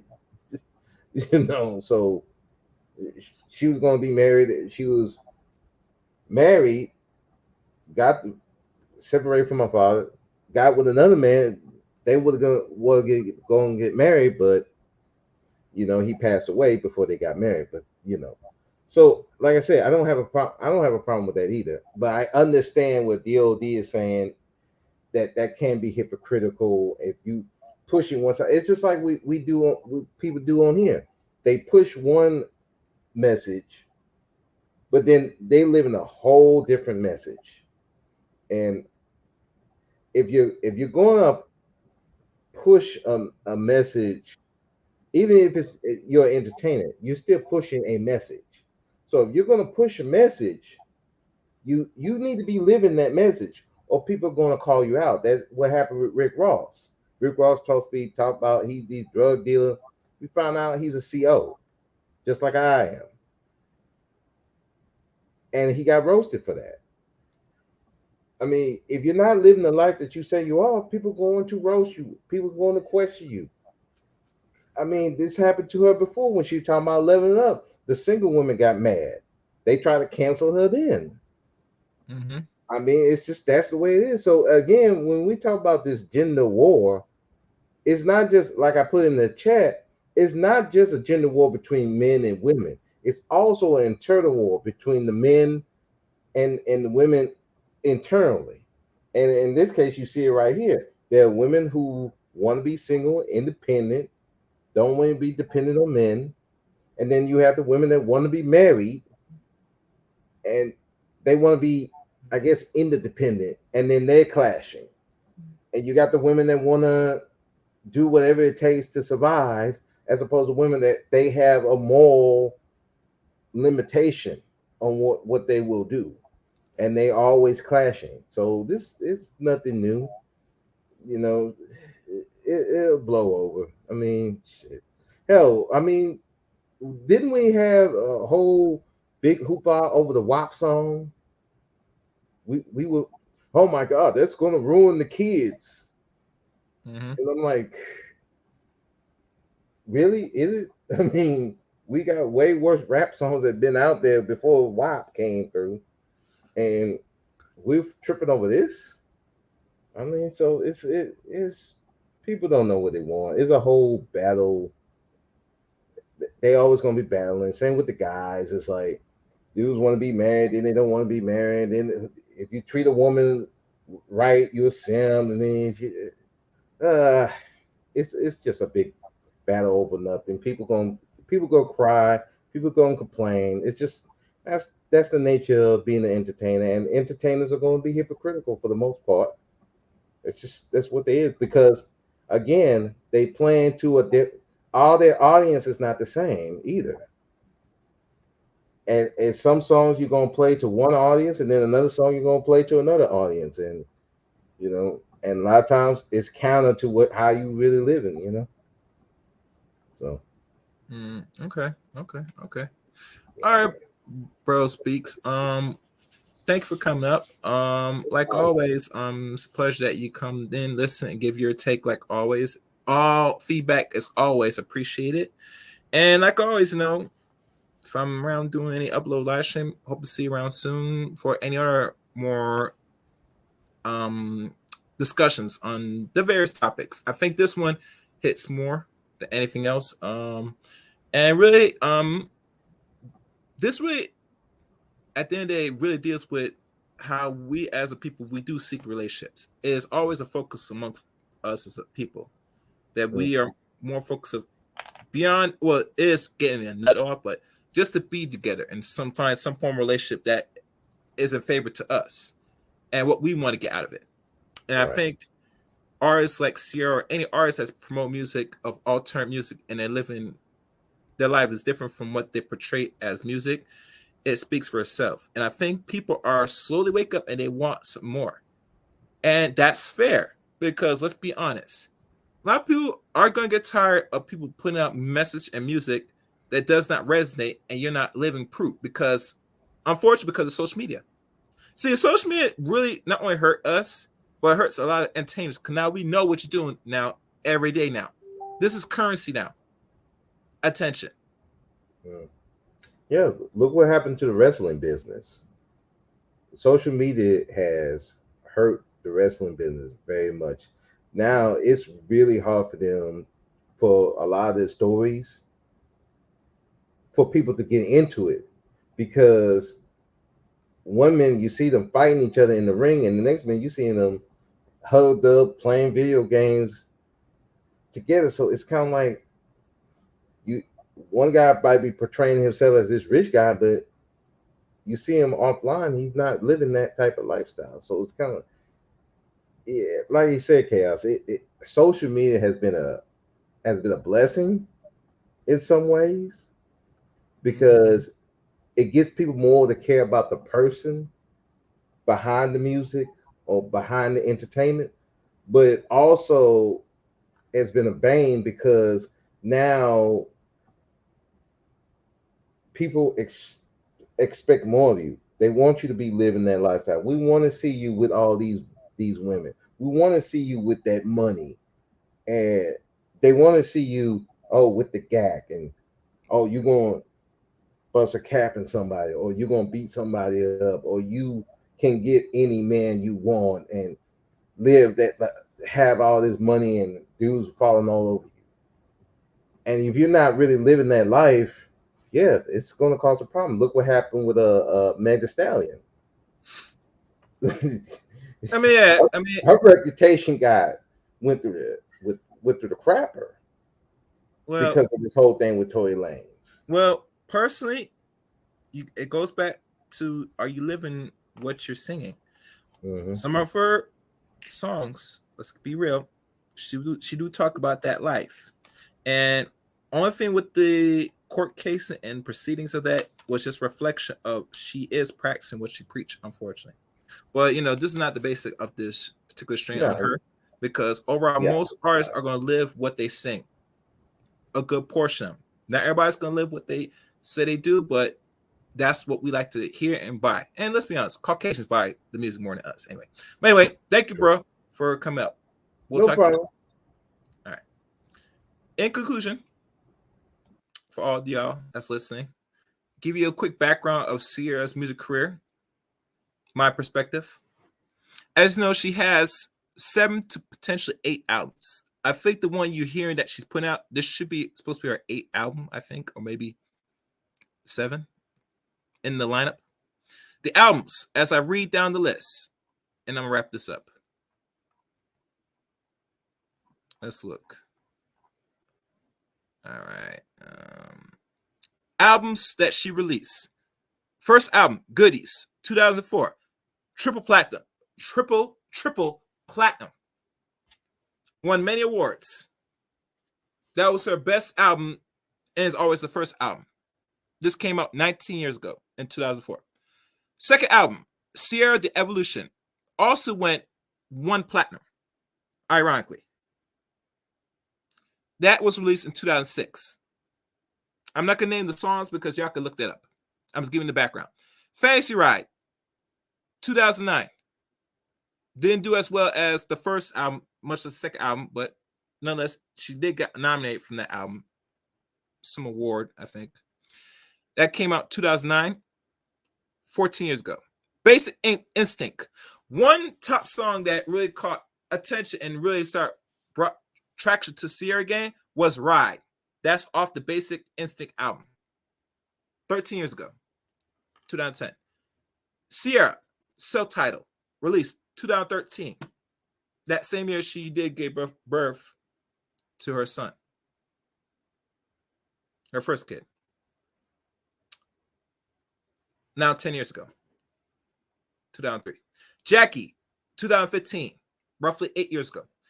And the other one, Beauty Mark, released in 2018. These are the albums so far up to date. That's pretty much it. So like I said, as her career started to slowly decline, it really started after the second album. But it's expected because, like I said, when you're really up there as an artist is when you have 3 good albums in your repertoire that you could draw out. She has roughly 2 that I'm reading. And I will leave it as one album that was really good, that really, stands out, was the Goodies album. Because there were a lot of club bangers and a lot of great producers from what's his name? Jermaine Dupri and Jazzy Faye, etc., etc., etc. So obviously, she's in a better place now in her life and career. So, all right, let's look at these comment section. And please, guys, donate to the channel. As you know, donation $ Chaos 8 Rain here. Going down the list is Hypocrisy. Yep, by Demetrius. Exactly. Great show. Positive Vibes. This was an excellent show. Excellent. Thank you. Your content is expanding and becoming. Thank you. Better in quality. Oh, thank you, Positive Vibes. That's pretty much it. And that's the end of the show. And as you know, Queen of Virtue's posted here. Y'all see this?